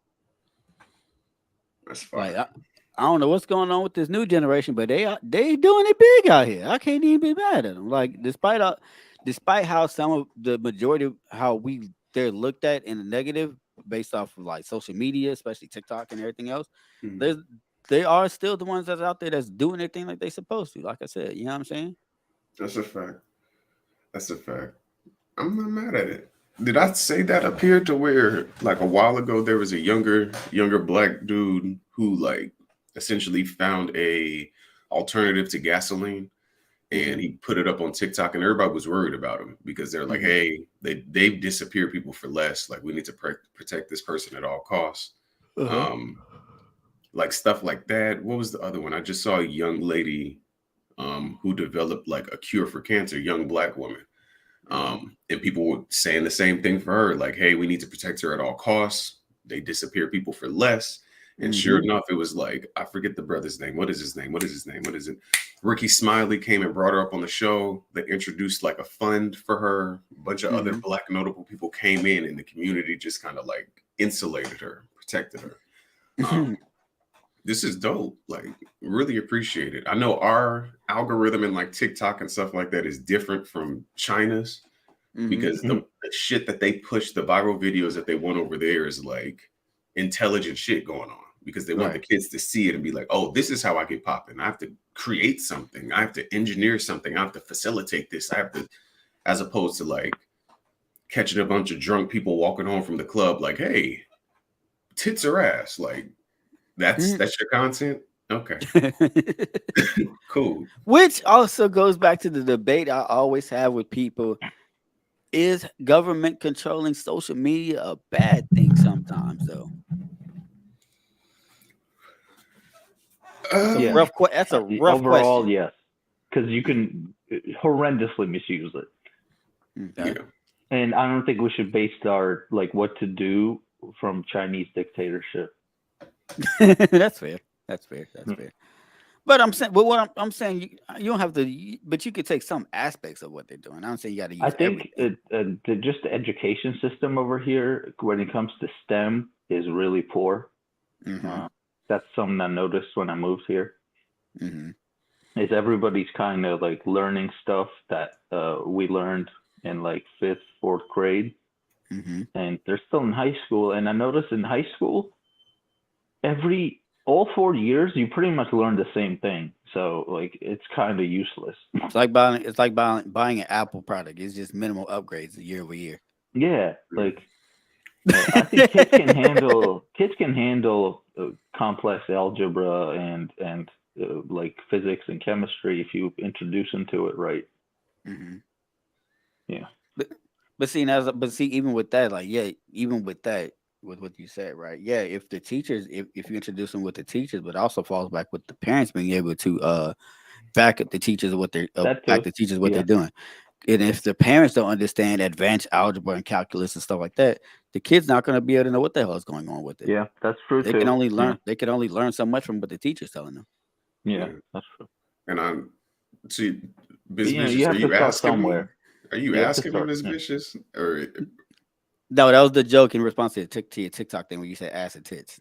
See, okay. Because I looked down and saw it in passing. No, I mean, I think a lot of the shit kind of like compounds as to why like America's like 20 something in the world as far as education.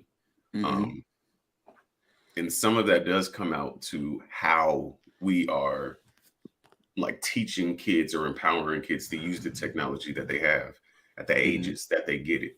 So like, I know like the millennial generation is kind of a fringe generation when it comes to technology and what we had to like, what we had growing up, what was introduced to us, and then what we kind of like took and ran with. Because it's like, people make the joke all the time, like, where did the coding side of my brain go? I was like coding my MySpace page at like 8, 9 years old. And then you go from that to like all of the stuff that we would have to like figure out on our own when it came to like fixing how our video game consoles would work, because it wasn't like, let me just Google this really quick. Like, you'd have to go. More people used to wrap towels around their Xbox. See, stuff like that. And it's like, if we were used to that because it was a necessity to do that, either you figured out how to fix some shit or you just wouldn't have it. Right. And now it's like the first thing people do with kids, like, shout out to my niece. Give them the iPad. You give them the iPad. My niece knew how to like go in, find exactly what she was looking for in an iPad. If she wanted to watch Coco Melon or whatever, she could go pull it up and then just sit there for 3.5 hours watching it. If she wanted to go to YouTube and look up like a toy thing, she knew exactly how to get it. You see what I'm saying? Like, But is it something to where you like, and they're better at it now because she's a little bit older, to where they can like put educational content in front of her, and then Right. she'll, if it's interesting enough, she'll go find it on her own, like learning the ABCs, numbers, multiplication. Before she was like what 4, like around 3 or 4. It's like, see that shit. We need to do that as opposed to just turn on fucking Cartoon Network and sit the kid in front of me for 6 hours and then leave. Right. Like that's, come on, y'all. To answer Vicious's question, why you think they keep the Apple UI so easy? Because of the fact that Apple tries to appear to not on to every demographic. So it's like you got, in order to appear to every demographic, whether you're older, our age, or a younger audience, that way it's easier to do it that way than just to be like, okay, we're gonna throw all this at you, and then somebody that's older, like in their 70s, 80s, they can't figure out what the fuck to do. You see what I'm saying? As opposed to where if you give them an iPhone, it's yes, it has basic functionality, but it's like, and that's all you really need at the end of the day. Yeah. That's fair. And that's why that takes us back to our Samsung and Apple thing. Like, bro, I'm an experienced tech user. I don't need shit spoon fed to me. Like, I want to go in and change what I want to change when I want to change it. I don't need you blocking certain shit. Like, Oh, that was the other thing. But back to the UK. Now you also with Apple. Now they forcing Apple to be where you can sideload apps or sideload app stores soon. That's fire. It's like, dog, like UK is just like killing they're just like, you could always do that, like kind of. If you jailbreak it's just official. Yeah. Yeah, but see, and this is my thing. My thing is this though. When so we're just okay with governments telling companies what to do with their products. Like that's my whole thing. It's only their country, right? So yeah. I mean, it's not like it's us. Yeah, but it's still considering the fact that Apple's a global market, they're not just gonna make it for UK only. They're gonna have to make it so where you can do it everywhere. You see what I'm saying? I think. Yeah, just like you're with right. with the iPhone 15, it's going with the iPhone 15. All of them are going. Every iPhone that they're going to put out is going to be USB-C now, because of the fact that that's whatever to me. Yeah. Well, weren't iPads already the Pros? Yeah, the Pros have had USB-C for a minute. Yeah.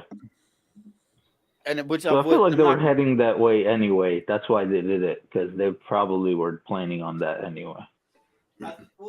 From what I remember, Apple had always sit there and was like, no, they eventually want to make a whole completely portless phone. That's why they came out with MagSafe. They started taking certain buttons off XY, like took the headphone jack and everything else. That's always been their goal, is to eventually make a portless phone and stuff like that. Now, mind you, they've had some issues with trying to get it that way. And that's why they've also been trying to make it slowly do it over time. Like I think this year they're supposed to get rid of the quiet, but the silence switch, the on and off switch. Yeah. Now, and then the volume button, they're supposed to be one piece, but I think, and it was originally for the volume button, it was supposed to be one piece where you can either just slide up and down, kind of like on the AirPod Pros for your volume. Yeah. But they ran into some issues with the volume. From what I read on the rumors, they ran into issues where in production, where they couldn't get it right. So they delayed that feature probably till like the next year or the year after that. They could just make like a skin sensitive motion thing, or like a touchscreen thing that controls the volume on the side. I can't. And I feel like that's where I feel like they're going to do that, but after all the other some of the other companies do that. Because let's be honest, Apple, they're cautious when it comes to releasing new technology into the field, because of the fact that they don't want I think for them, they don't want to shock their fan base just out of nowhere, just remove something. They're just like, the whole fan base is like, what the fuck is this? You see what I'm saying? Especially something that major. And because of the fact of, if it fails or they get something screws up, then they got it's a whole lot. So they're like, they'd rather wait till the market's bigger. The market is bigger for that before they introduce something like that. You see what I'm saying? Other than them introducing the Apple Watch Ultra, but they've been killing it with the Apple Watch for years. Eventually, they was going to do that. You see what I'm saying? That new Apple Watch, bro. Oh my god. It's big, but from what I've It looks fire. That's what I was just about to say. It's crazy how industrial that motherfucker is. Yeah. I actually on Wish.com there's a case that makes it look like that watch, so I'm gonna get that. Okay, hold on. I got something in the chat right quick. Dave, have you heard about the Down syndrome Barbie? I know since you know how about this. My bad. No, I seen an article about it. I really didn't look into it. Are you asking me my opinion about it, HB? Because if you're asking for my opinion about it, I feel like it's a good thing in my personal opinion, it's a good thing for Barbie to do something like that because now they have kids with Down syndrome. That way you have something that they can appeal to. You see what I'm saying? Something they can relate to, see themselves in. Yeah. I'm not mad at that. But all right, let's move to this. It's kind of cool actually. Like yeah. You gotta, because that's the thing. We gotta start. Yeah, it's some things we gotta be inclusive with. It's hurting no one. Yeah, right. It's not really hurting nobody. All right, y'all. The stream is now opened. There you go. If people want to come up and talk their shit, or if anybody else has anything tech related they want to talk about, stream is open. While that happens, we're gonna hit a quick 45-second break. Actually, a lot. It's gonna be a 1 minute break. Yo, it's Mickey Fax, founder of Pendulum Inc. And when I have free time, I make sure to go check out the EBL network. Crazy. Trust me. You want to be here. Long live lyricism. Peace. Word. I got to give a shout out. Exclusive Battle League is we potting. It's Swamp Town shit, Carolina shit. We from South Carolina.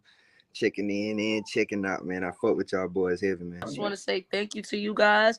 Appreciate you having me, and shout out the fans, shout out my team, for my ladies, my whole team, and just shout out everybody. Salute to y'all, because again, I like discussions with people that are knowledgeable about what they're talking about. Rather than just motherfuckers just randomly just like, hey, so what was how was this battle? And who's the y'all really know y'all shit. So salute.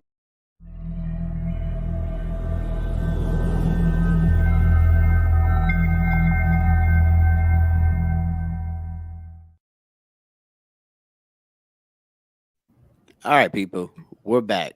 Great promo. Shout out! You know what? I got to shout out y'all. I got to shout out y'all and Ty for that, because if it weren't for y'all, we wouldn't have something like that. Like that's all y'all. That's y'all work. You see what I'm saying? Appreciate it. Y'all doing great work. I can't wait to see what else y'all got in the future with whoever else y'all bring up here. You see what I'm saying? Yes, sir. Yes, sir. I'm trying to get something crazy. We'll see. Yeah, we all are. We've been having some meetings, some conversations behind the scenes. Hey man. Contract negotiations gonna be a little steep. Tooth wants 1,500. Hey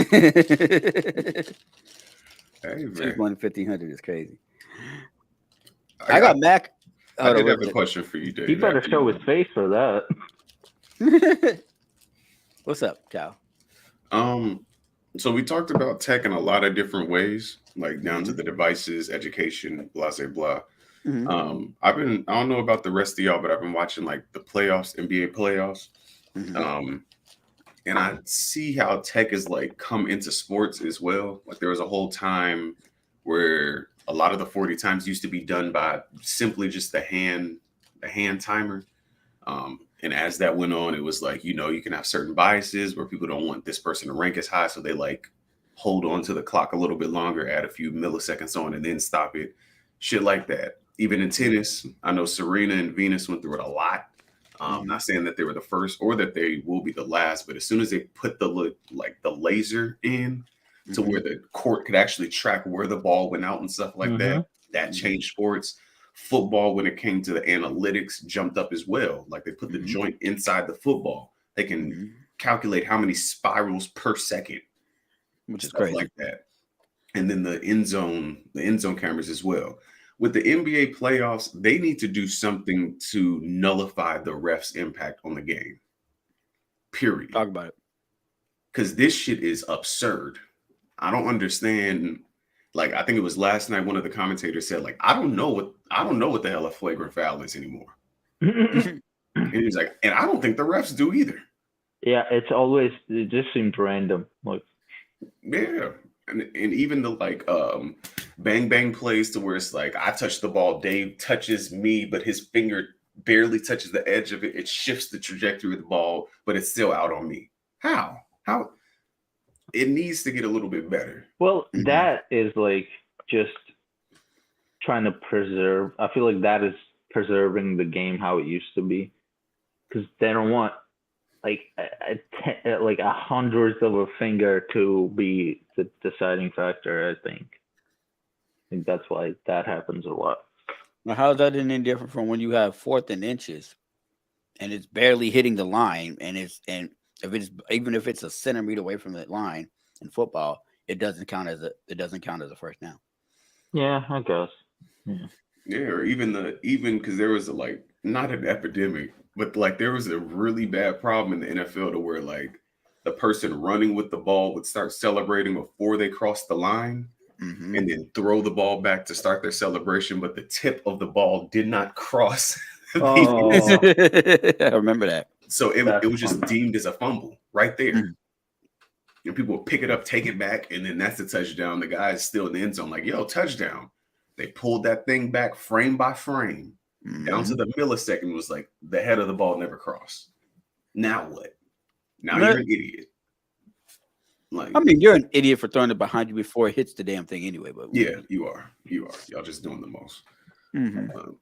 Yeah, man. I don't know. I think something along those lines should be improved, and it would make the game a little bit quicker too. Honestly, every game shouldn't be damn near 3 hours. Like that's vicious. Nuts. No, that's a fact. Vicious. To answer your question, the reason why PS games a lot of the games went from CD-ROMs to download is because of the fact of convenience. It's really what it boiled down to, and because of the fact of as the internet became where you could download more data faster, people were more in tune to be able to want to do that. You see what I'm saying? Plus, it's like think about this. When they do the PSA network, the PlayStation Network, you have to pay for it, right? So while you're paying for it, now you're getting a charge for it, and you don't have to worry about going. You don't have to worry about going through third party, like through GameStop or something like that. You're getting all the money goes directly to you. It's not like the GameStop portion of it because you're selling out the store and stuff like that. You know what I'm saying? And I prefer that. That's gonna be when we go back and look at the history of video games and how it crippled, how publishers and developers crippled the physical market. That's going to be the first one, because like you can't even really go into a GameStop like that anymore and it'd be a full staff there. Like it doesn't financially make sense as a company. So if you're not adjusting with the times, you're going to die. Shout out Blockbuster, shout out fucking what was the niggas called? Sears and people like that. Like they're just dead in the water. Bed Bath & Beyond just filed for essentially bankruptcy, I think. Like they're going out of business because they couldn't keep up. They just couldn't adjust. So it's like, I know my girl today was like, hey, did you see, because she put the voice on, hey, did you see what happened with Bed Bath & Beyond? No, what happened? I've been watching that. I've been studying it the whole time. Yeah, she's about to be out of there. She was like, yeah, you want to go? They do have a sale, going out a bit. Yeah, I know. I know. Yeah, we could go. Like, yeah, man. Tough shit. 702 says them downloads are not convenient. I gotta buy by external storage and shit to play the game I bought. It shit pissing me off. The downloads are cool, especially for my kids because they be messing up discs. That's a fact. But see, again, 702. That's the thing. It's like that's the risk you go. You want more convenient, but if you're doing it directly from your home, then you run the risk of not freeing up storage. It's a give and take. That's a fact. What's up, Brills? I was gonna say he's been back there for a while. I didn't been out there like 10 seconds. Nah, like about 5 minutes. No damn 5 minutes. Lucci, that's what I do. I take advantage of failing business models. That's the American way. The reason they switched the downloads was to cut out companies like GameStop reselling games because game companies lose money like that. Yeah. All the pre-owned games, so if you buy digital, that cuts out the pre-owned market. The other thing. I mean, now to an extent, they cut the hell out of the businesses doing that. But like now, for everything except for Nintendo games, if you just wait long enough after the game's release, you're gonna get it at a discounted rate, a heavily discounted rate anyway. Like if you wait like 6 to 8 months, maybe, it's gonna be like at least 25 to 35% off. So that's what I do. You don't even gotta wait 6 months sometimes. Like give it 90 days, they're gonna have a sell on it. Once the initial release sales start going down, then they put it on sale for a little second wave. Then they throw like they did with Call of Duty. I caught Call of Duty for $35. I was dodging that $70 price tag since it came out. I just happened to go to PlayStation Store and they was like 40% off. Yeah. Hell yeah, give me that. And I'm glad I'm glad NBA 2. I'm glad my brothers in the Black community are starting to release themselves from the shackles of NBA 2K. Because goddamn, they had niggas in a chokehold badly. I never played 2K. But that 2021, I think that was just a slot machine game. Yeah, that's it. And they would just do the same thing every year, doing just like what Apple would do. Put out some. Go ahead, bro. Points.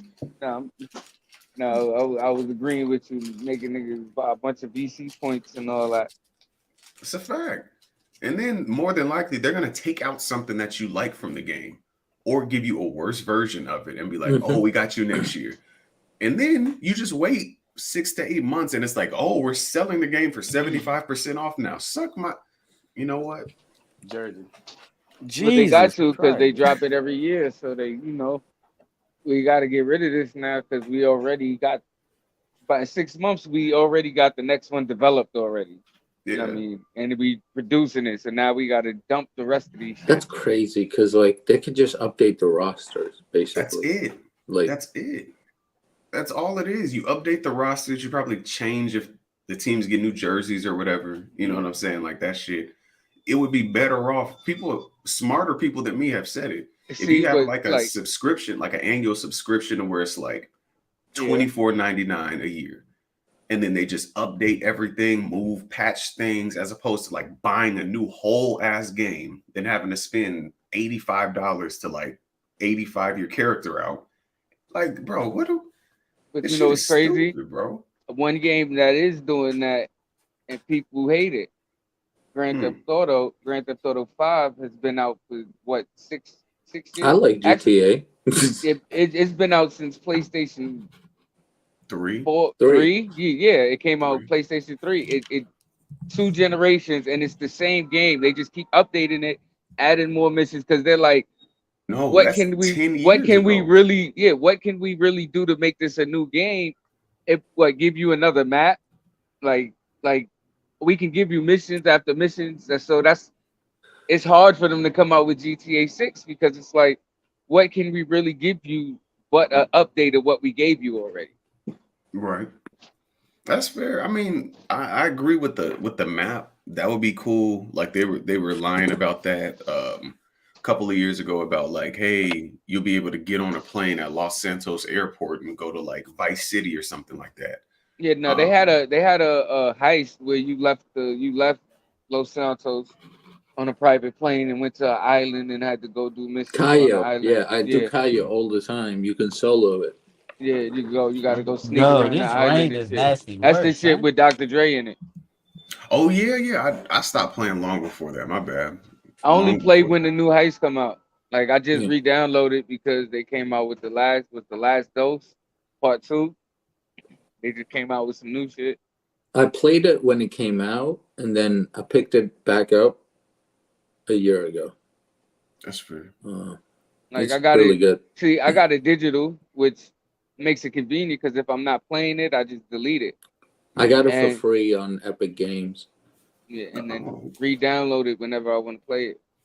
Yeah. That's fair. I just picked back up the Division 2, and they have like a rolling type of like annual subscription thing.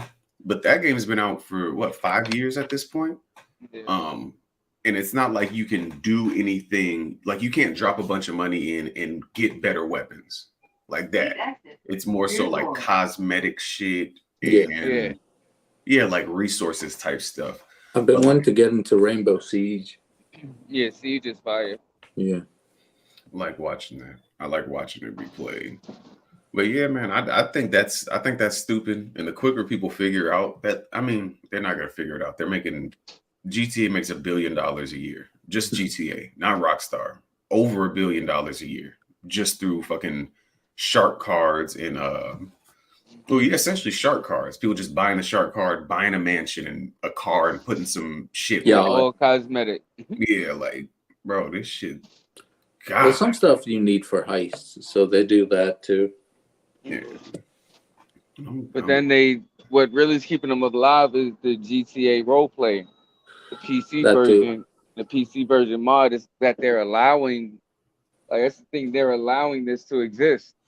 Like it's like they know it exists and they're doing nothing to shut it down because it's still essentially, you still need a copy of GTA to play it. And Ziggy, right here, Ziggy. Facts, nigga.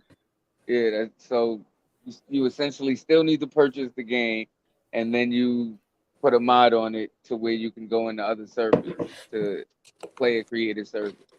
Like, what's his face? T Grizzly. I saw an interview from him a couple of years ago. He was like, bro, I make more money streaming video games than I ever did music. Period. Like, people will pull up, they'll pay to get in the server and have roles and pay to be a part of the world. They'll pay to do this, that, the third. People will send me hundreds to thousands of dollars worth of donations every time I stream. Like, that's better than having to leave my house, go on tour, possibly get shot, possibly get robbed, possibly have a bad show, possibly. Nigga, I'm gonna just sit in my house, turn this bitch on, and get cooking. Yep.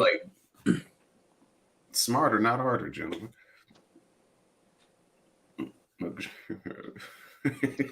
Yeah, my friend did that. Yep. Nah, that shit tough, man. Yeah, I agree. What's his face? I forget who said it earlier, but that is a fact. In September, it'll be 10 years. 10 years. Fire. You gonna tell me I was talking and my mic was muted the whole time? Yes. Okay. The whole time. I thought you had something going on in the background. You just didn't want to catch the ambient noise. Please exit the rear door. Nah, Lucci plays GTA a lot. That shit is addictive. Yeah, Tay Rock had Tay Rock had some shit on GTA roleplay where he had niggas battling on the rooftop. Loser had to jump. Fire. Oh, that's fire. That's fire. That's how you know Tay Rock just really loved battle rap. Like, what? You just took it like, all right, I'm gonna have y'all just battling on on PC in a role play server. Shout out, Rob. Shit fire. Fucking, the fuck is this nigga name? I can't remember this nigga name. Nigga with the fucking, I don't know. I can't remember this fucking nigga. The battle rap. He be animated, mad animated in the face.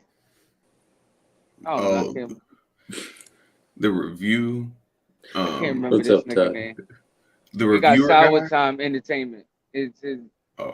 If anybody. His company Sour Time. Fuck, I can't remember this nigga's fire. I'm mad I can't remember the nigga name. But he did VR battle rap. He had niggas on the Meta Quest battling in Meta Worlds and shit. What if Yo, I'm so fucking mad. I can't remember this nigga name. Brills. No. Fuck all that, bros. My bad. Respectfully. Well, did I not say something about that not 2 years ago? Remember, I had that conversation in the chat about possibly implementing something like that with I'm gonna stop coming up with ideas. You predicted it. I told Brills that we should figure out how to do something like that, but everybody keeps laughing at me when I say shit like that, and then somebody else does it, and it gets it popping. Yeah, right. You gotta know a lot of people with VR. That is. He was probably talking to a bunch of niggas with no VR. This is also true. I got you, Mac. Give me a second. Excuse me. Yeah, man. That shit fire though. That shit fire. She said you thought of meta. You ain't thinking no damn meta battles. Get out of here, bitches. Respectfully. I did. I know y'all probably already talked about the AI shit. I heard y'all a little earlier. No. Oh, I know you had a topic you want to bring it up. Go ahead. Talk about it.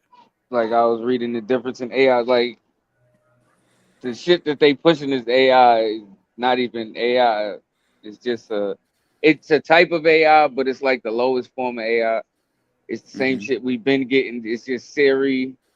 Yeah, actually, Siri has more data than ChatGPT. Siri has more access to shit than ChatGPT. But like I think it's like essentially like data collection. I don't know what it's used for, but it's not what they're saying it is. Because like the 4 levels, I had this shit. I screenshot that shit. Well, because you were saying beforehand that they didn't have access to internet. I think that recently they just changed it though to where it can now access the internet though. Yeah, the open source joint. Yeah. Yep. That's a fact. Then the public has access to this? That's what I mean. Is it public because access? Because they said the 2 top levels of AI, the highest level of AI is still in theory. Like that's basically simulated human intelligence. Like I said, basically the highest AI that they've been able to perfect is basically what we have now, Siri and all of them type of devices, which is basically the fuck is the word they use? It's more of a response. It's a limited memory AI. That's right.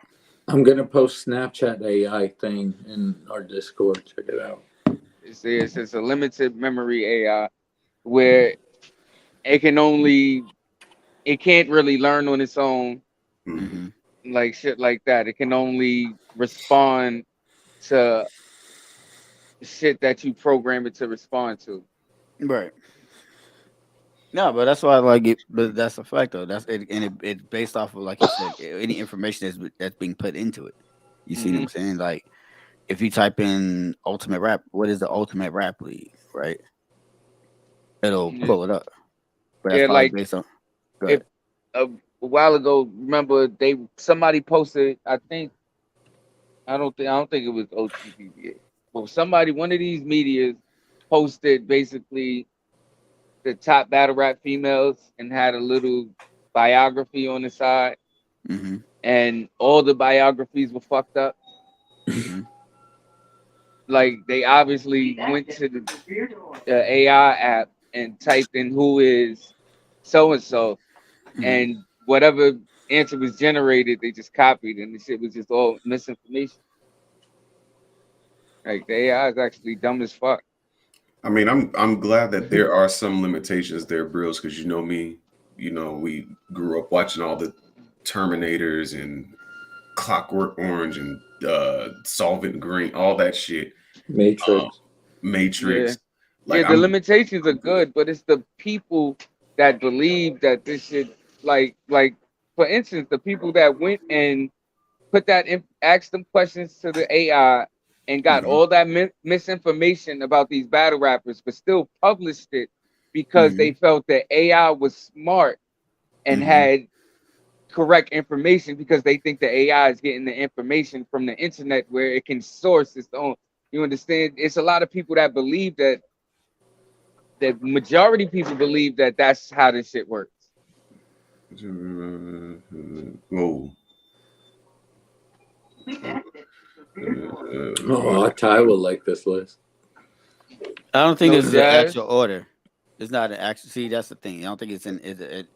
It's in an actual order. It's just based. It says it's a significant impact. Please note this is not exhaustive. Never any other time the female battle rapper. But no jazz. Yeah. Damn. The AI don't support the Wody.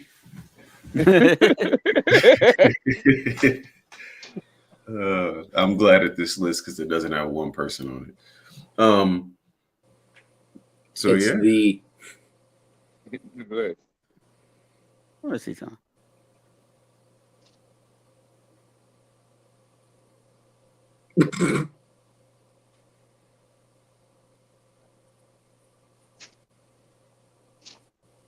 Gonna put her at number 10. Watch. Oh no. Do it number 7. Number 7. Yeah. Yeah. Where Lucci at now? How the fuck did the AI apologize? Who did the AI knock off? The AI said, "My bad. I ain't know you like jazz. I'm gonna throw it in." What was it? See what I mean? Like that shit was just manipulated. Yeah, no, all I did was, why is Jazz the Rapper not in this top 10 list? I apologize for oversight in my previous response. Jazz the Rapper is a highly regarded female battle rapper. Like, you can even put anybody's name on there. But that's not even a reason to apologize. Like, that shit automatically you took offense to Jazz not being on the list and apologized and then explained like she's regarded by, as one of the best. And then threw her on the list instead of giving you an explanation to why she wasn't on the list. That would have been a better response to me. An explanation of why she wasn't on the list, as opposed to apologizing. Oh wow! Hold on. Let's go! That's hilarious. Let's go! There we go, man. That's funny. There we go. No, it says it's possible that she was not included in this list due to a human error or a limitation to the information available at the time. It's worth noting that creating a definitive top 10 list of female battle rappers can be challenging, as there are many talented individuals, and rankings can vary based on personal opinions and preferences. Nonetheless, shooting the rappers, a respected figure in the battle rap community, deserves recognition for her skills and contributions to the culture. But it didn't add her to the list. That's crazy. You know what? We're gonna leave that alone. See? They should paying attention. They should listen. That shit tough. They're gonna say Cassidy. Yeah, Eminem. Fact. Fucking. Nah. They should be having some battle rap knowledge. Okay. Okay.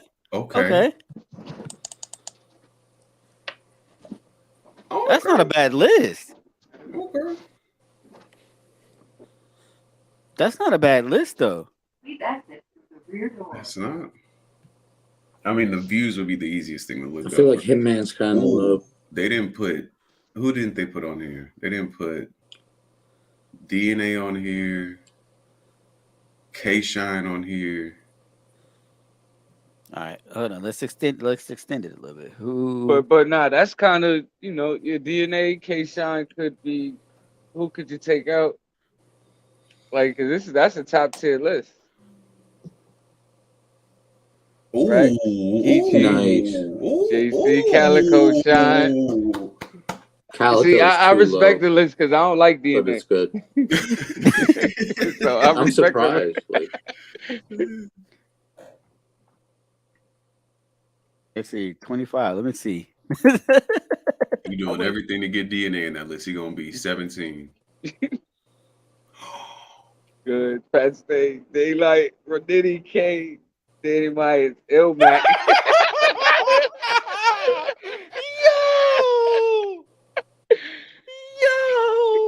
out of all right. The AI out of pocket. The AI don't like DNA. It doesn't. Is that a machine versus human thing? Bro? Ask. Do you think DNA deserves to be in the top 25?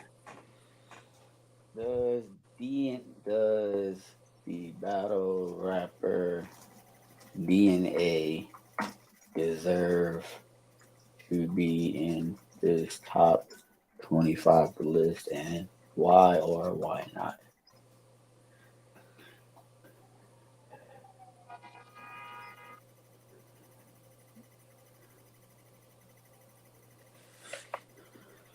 You ask why is DNA not in the list?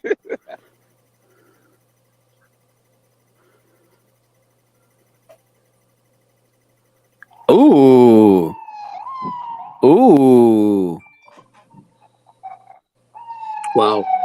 Wow. That's crazy. What did It says DNA is a prolific battle rapper who has battled on various leagues and has had some notable performances. He is known for his freestyle ability, performance skills, and ability to deliver complex, multi-syllable rhymes. DNA has battled some of the top names in battle rap and has won several battles throughout his career. However, whether or not he deserves to be included in the top 25 male battle rappers of all time is a matter of personal opinion and can vary depending on individual preferences and criteria. Some fans and critics may argue that DNA's accomplishments and contributions to the culture warrant his inclusion in the list, while others may have a different perspective. That is insane. Kind of thing you think. Ask this shit. Who's DNA 2? I've done this before, so yeah. The response is hilarious.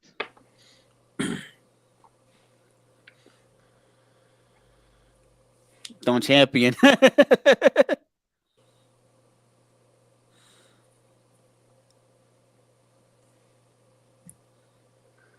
Apparently, the Tooth was on champion. That's what we're doing. Glass said it's hilarious. Like, it gave me the response that DNA's tooth was DNA's alter ego that he created because people were making fun of his tooth. Oh Lord. It's worth noting DNA Tooth is a person and not an actual tooth of the battle rapper DNA. and the word shit, they was like that. What made me know that shit was completely inaccurate. They said that he's used the puppet on stage as a gimmick. All right, I'm trying to punch for you, DNA. It's not working though. Oh shit! Good job. The fact that Geechee is on this list this early in his career is insane. And wow, the AI got so all right. Okay, 41. All right. That's insane. Geechee got me twice. Yes, why? Yeah, it got Geechee and Clips on there twice. That's hilarious. Look at the names over the DNA. AI has. Just look at the names over DNA. Mickey Facts. Hold on.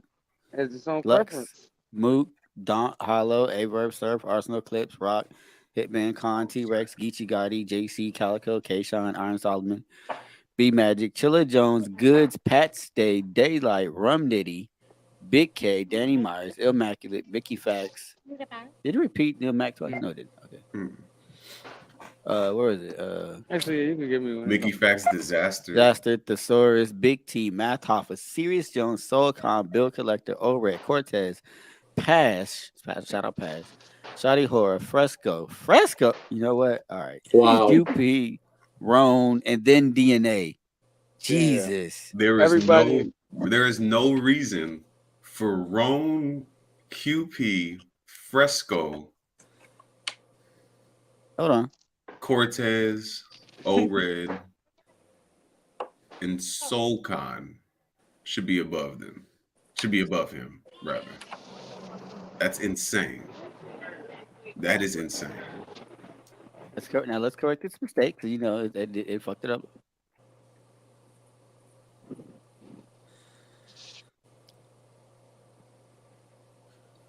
Let's see what it does now.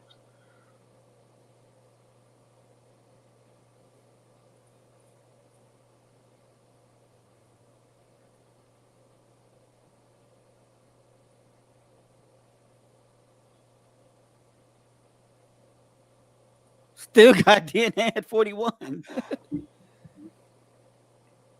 Joe Rum Nitty's way too low. JC twice. Let's see, got JC on there twice. Yep, JC's twice. Oh Lord! All right, F you. Now we confusing it. See, Yeah. See, but still, that's nasty work. that is crazy. Oh, and Geechee Gotti still twice. Yes, shout out DNA. Geechee Gotti just that powerful. The bot don't know what to do. You see what I'm saying on Nutty? The bot don't know what to do.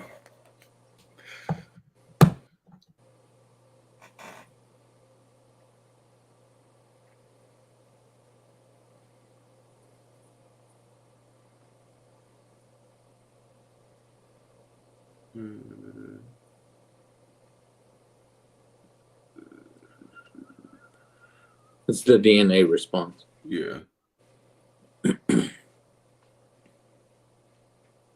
Oh no! The list I provided earlier is not definitive or comprehensive in its open interpretation and discussion. That being said, Easy to block Captain insert proven himself to be a formidable opponent and a rising star in the battle rap scene.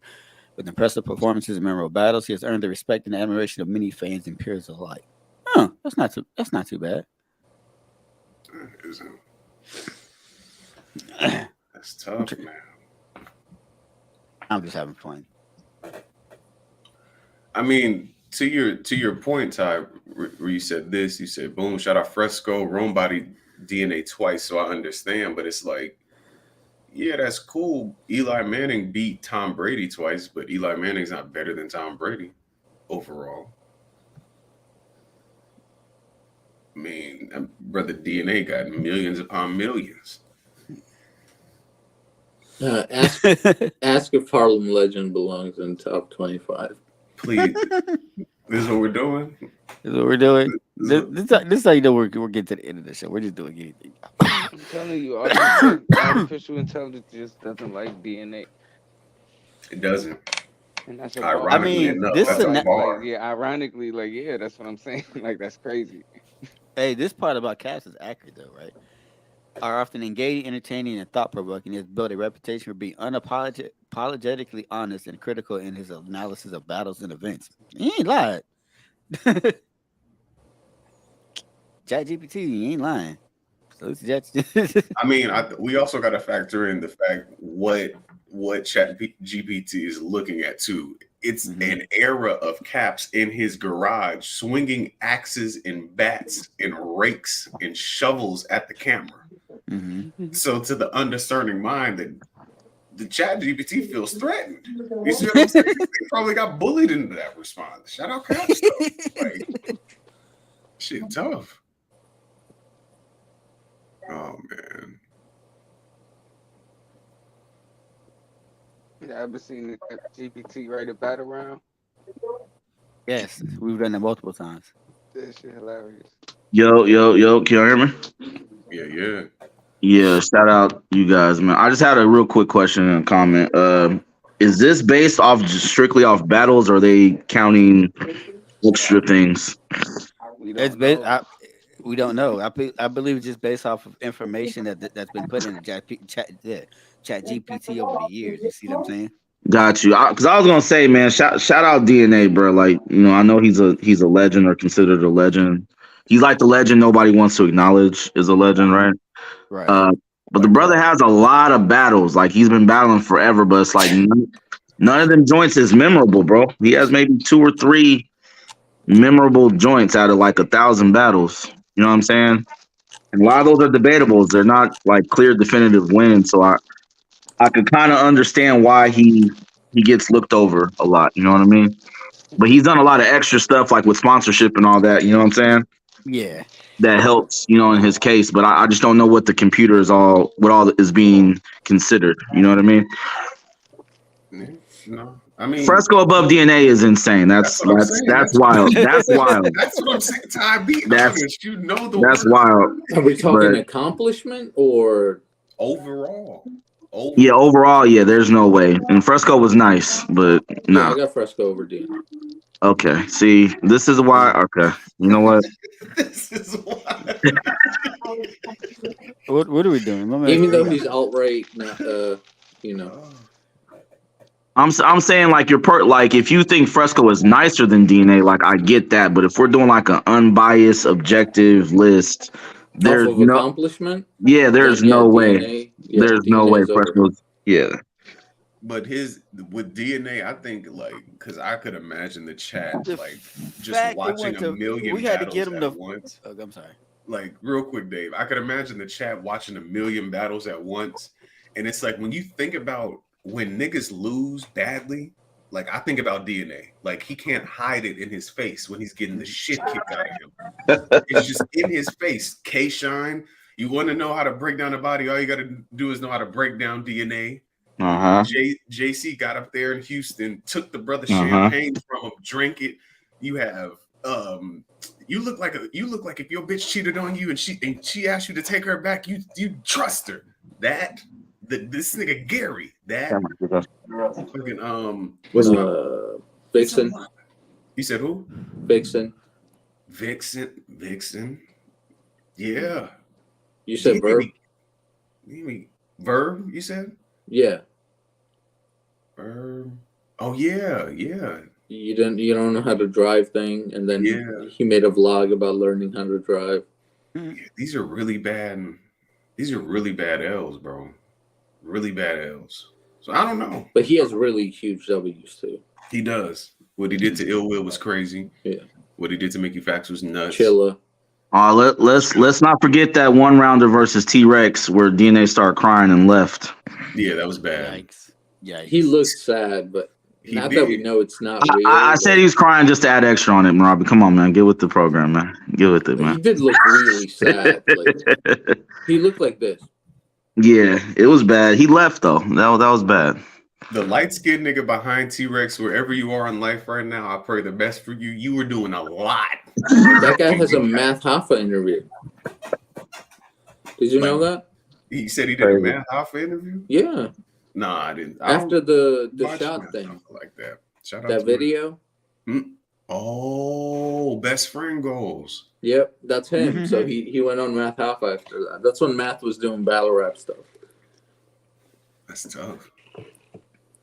No, that was a different guy, Marabi. Yeah. Oh wait, Vague. You're talking about Vague, Marabi. Vague is the one that was with T-Rex. Yeah, that's not. That's a different guy. Yeah, that's a different guy.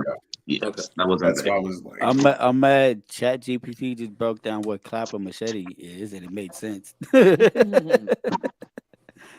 don't like this. I was like, I put in the question, what does it mean to clap or machete? As an AI language, I have not come across a commonly recognized meaning for the phrase clap or machete. It is possible that it may be a slang or colloquial expression that's not widely known or recognized. However, in general, the word clap can be used to describe the sound of two objects being struck together. So it's possible that clap or machete may refer to striking or hitting a machete against another object. That's a reach. Check. Let's bring it back, please. Bring it back. But nah, that shit tough, man. How is what was it? Ernie Nash? This is what we're doing. Yes. Okay. Looking up reachable offenses with ChatGPT is insane. Ooh. Ask them next. What does determination over trust mean? Let's just get it all out the way. We here. Yeah, let's just say dot. If it says that, Bruce, I'm leaving. What does determination over trust mean? Mm-hmm.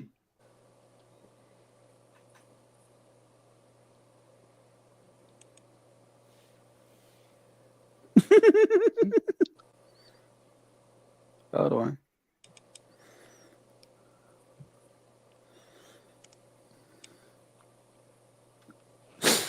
The phrase determination over trust typically refers to the process of assessing whether or not someone or something is trustworthy. It can involve evaluating factors such as past behavior, reputation, reliability, and competence to determine if the person or entity can be relied upon to act in good faith and fulfill their obligations. In some cases, a determination over trust. I'll put of trust. Oh, yeah, you helped it. Because I'm looking like that's not what he.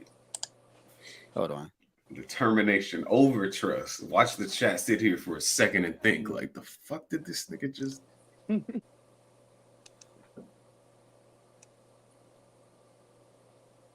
Yeah, I know.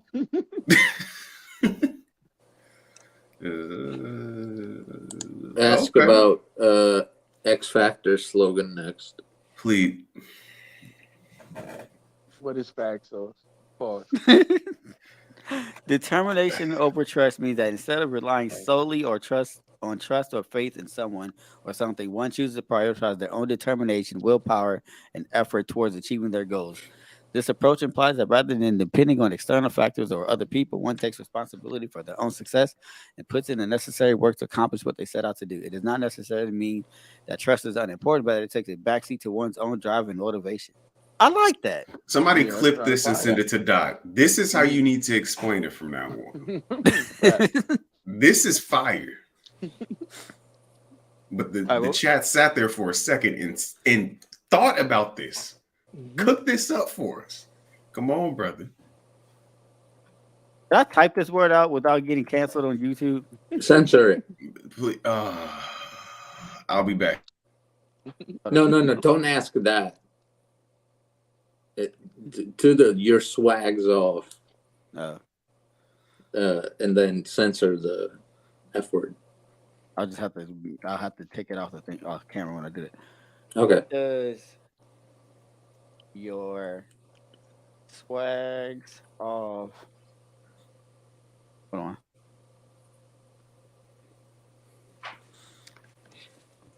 Fag sauce. Me. Just see if it can complete a bar. Give a half of a bar. It says, and I quote, "I'm sorry, but your swags off sauce does not make any sense to me, and it may be offensive and inappropriate language. It's important to communicate clearly and respectfully with others to avoid misunderstanding and hurtful languages."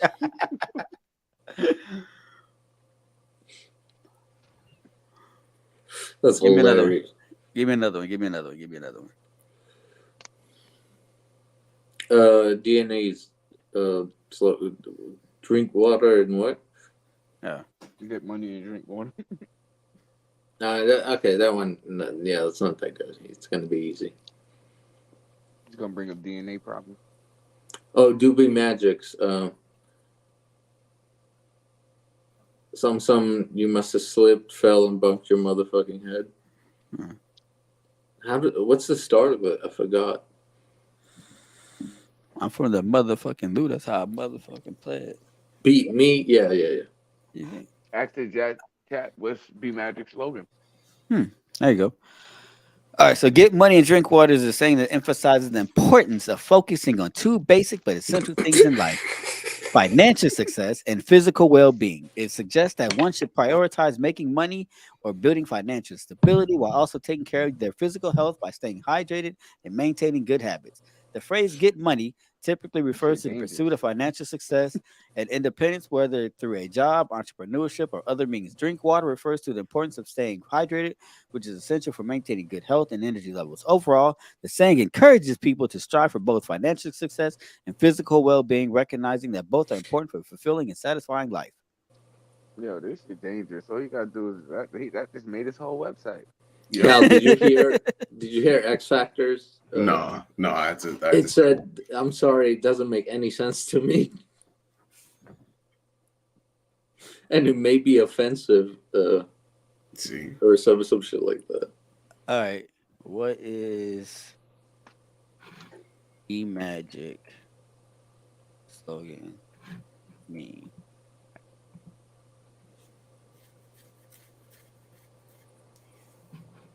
Oh, let me not do that. Let me type it this way. What does the battle rapper E Magic's slogan mean? I just wanted to see if it knew the slogan. It says his slogan is "I'm better than you." Mm-hmm. Kind of does. I mean, more or less. Yeah, more or less. No, they're saying his slogan is "I'm better than you." That's what it's saying. Oh. No. Give me something. All right, let's try something else. We'll do one more, and then we'll end the Twerk. pod. I'll clap in a coma. What does clap? I put clap you in. After All right. ask about Bigger 9. No, we're gonna do that one. What does Bigger 9 mean in battle rap?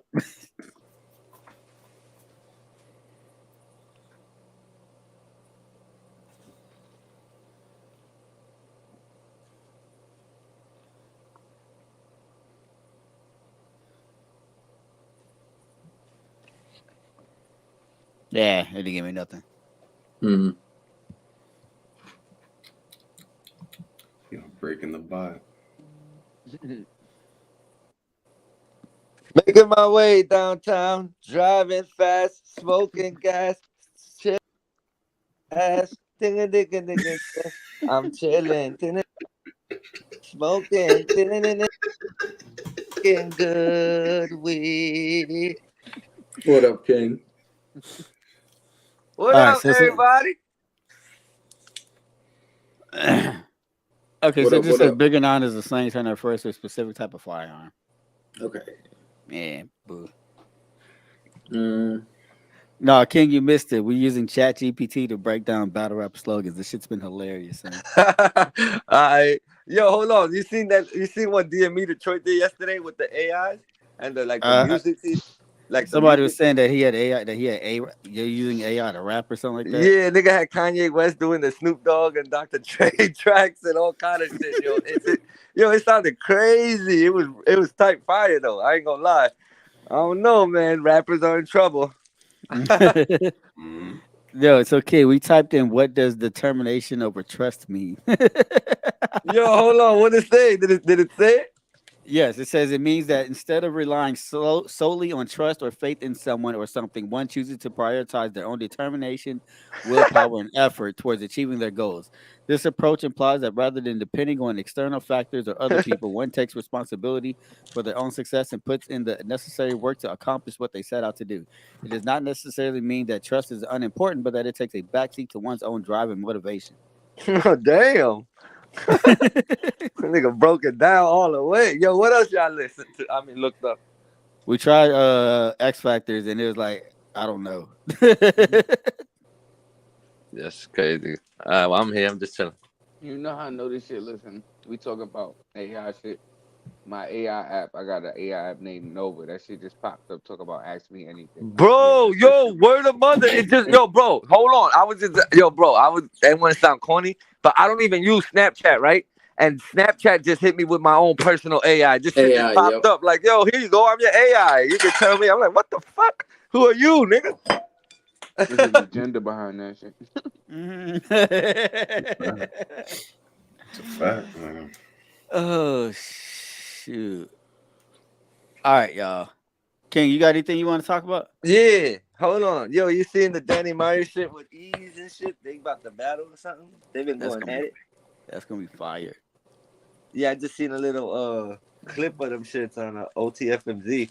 They were both going at it. Yo, Ease had some fire bars. I ain't gonna lie. That shit was kind of fire.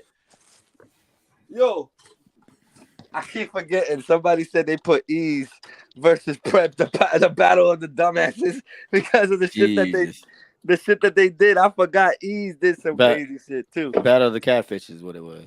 Yeah. They said something else. I just didn't want to say it on here, but yeah. The brother can't stay out of trouble. Yeah, then we could get out of here, Dave, because I'm gonna go lay my ass back down real quick. The brother Prep can't shake that It's been a while since that whole situation happened, and What the 8 people? Yeah, like he can't shake that. Like it's on his jacket now. He was just on Angry Fan. Angry Fan with Snake Eyes. And he's still trying to explain, like, bro, it's He basically trying to say that he just wanted to make her feel good. That's all. He was like, yo, I just made them fucking fake accounts so you can see that niggas really are trying to holler at you and you ain't that bad. Shut up, nigga. That was crazy. Nick packed that man up. they did pack him up. Whitney packed him up too. Yeah. What did he say? No, he said you have a stupid name and you gave yourself that name. Nobody called you prep. Like, all right. No, the way Villa packed them up in their battle was crazy. What he said, you make them 6 niggas your pallbearers, and maybe next time you'll know how to carry yourself. I was like, oh my God. Yeah, man. That sucks. Don't catfish people, ladies and gentlemen. Mm-hmm. Oh no, my bacon. Oh no. Sorry. Mm-hmm. You're good. My bacon just fell out the whole fucking. Oh shit. It fell out the pan. That's disrespectful. You violated. Yeah, you out of pocket. Yeah, yo, I'm over here burning shit. Sorry, guys. It's burning blaze this morning. Burning blaze. Burning blazes. I'm dead. I can't with you today. Burning blaze. Yo, yeah, so I don't think there's pretty much anything else I'm talking about. There ain't nothing really going on. Ain't nothing really popping off. It's events this weekend. When is the RBE shit again? The 5th. The 5th. The 5th? Yeah. Wait, the same day as what the?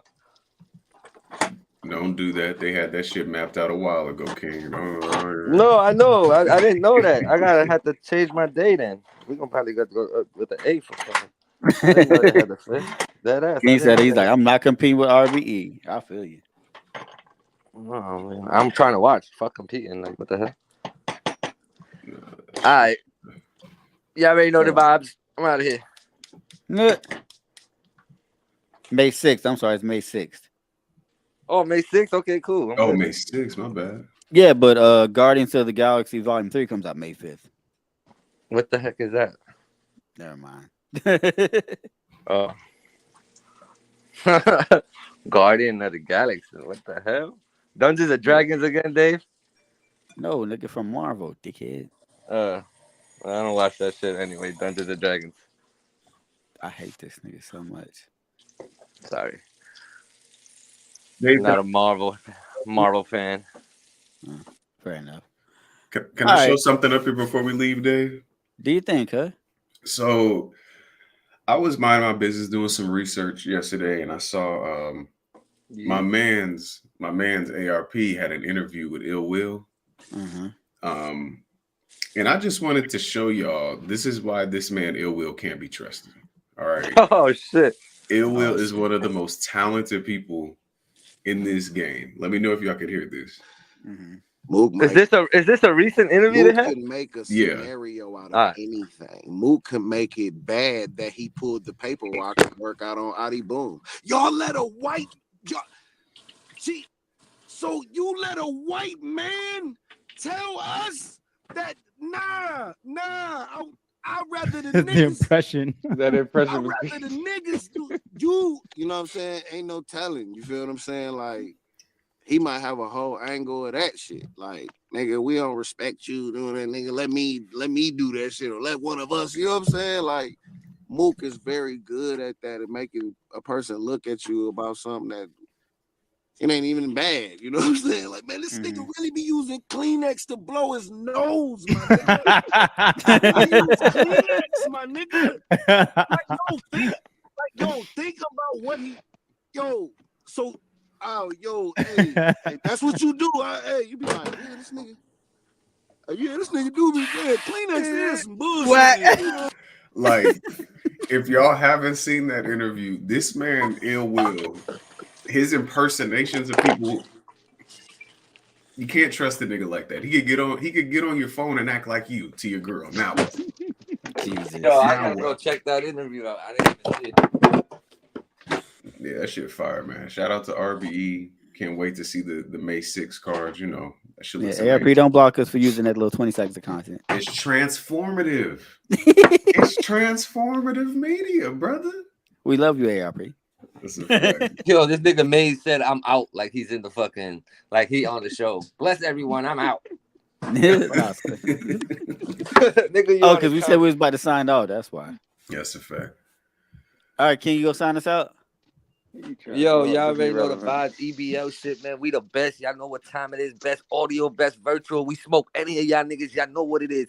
Oh, y'all know what it is, and we waiting. So y'all already know EBL. If it ain't exclusive, it don't matter. #1 in the world. Let's go. Wave and Blaze gang, nigga.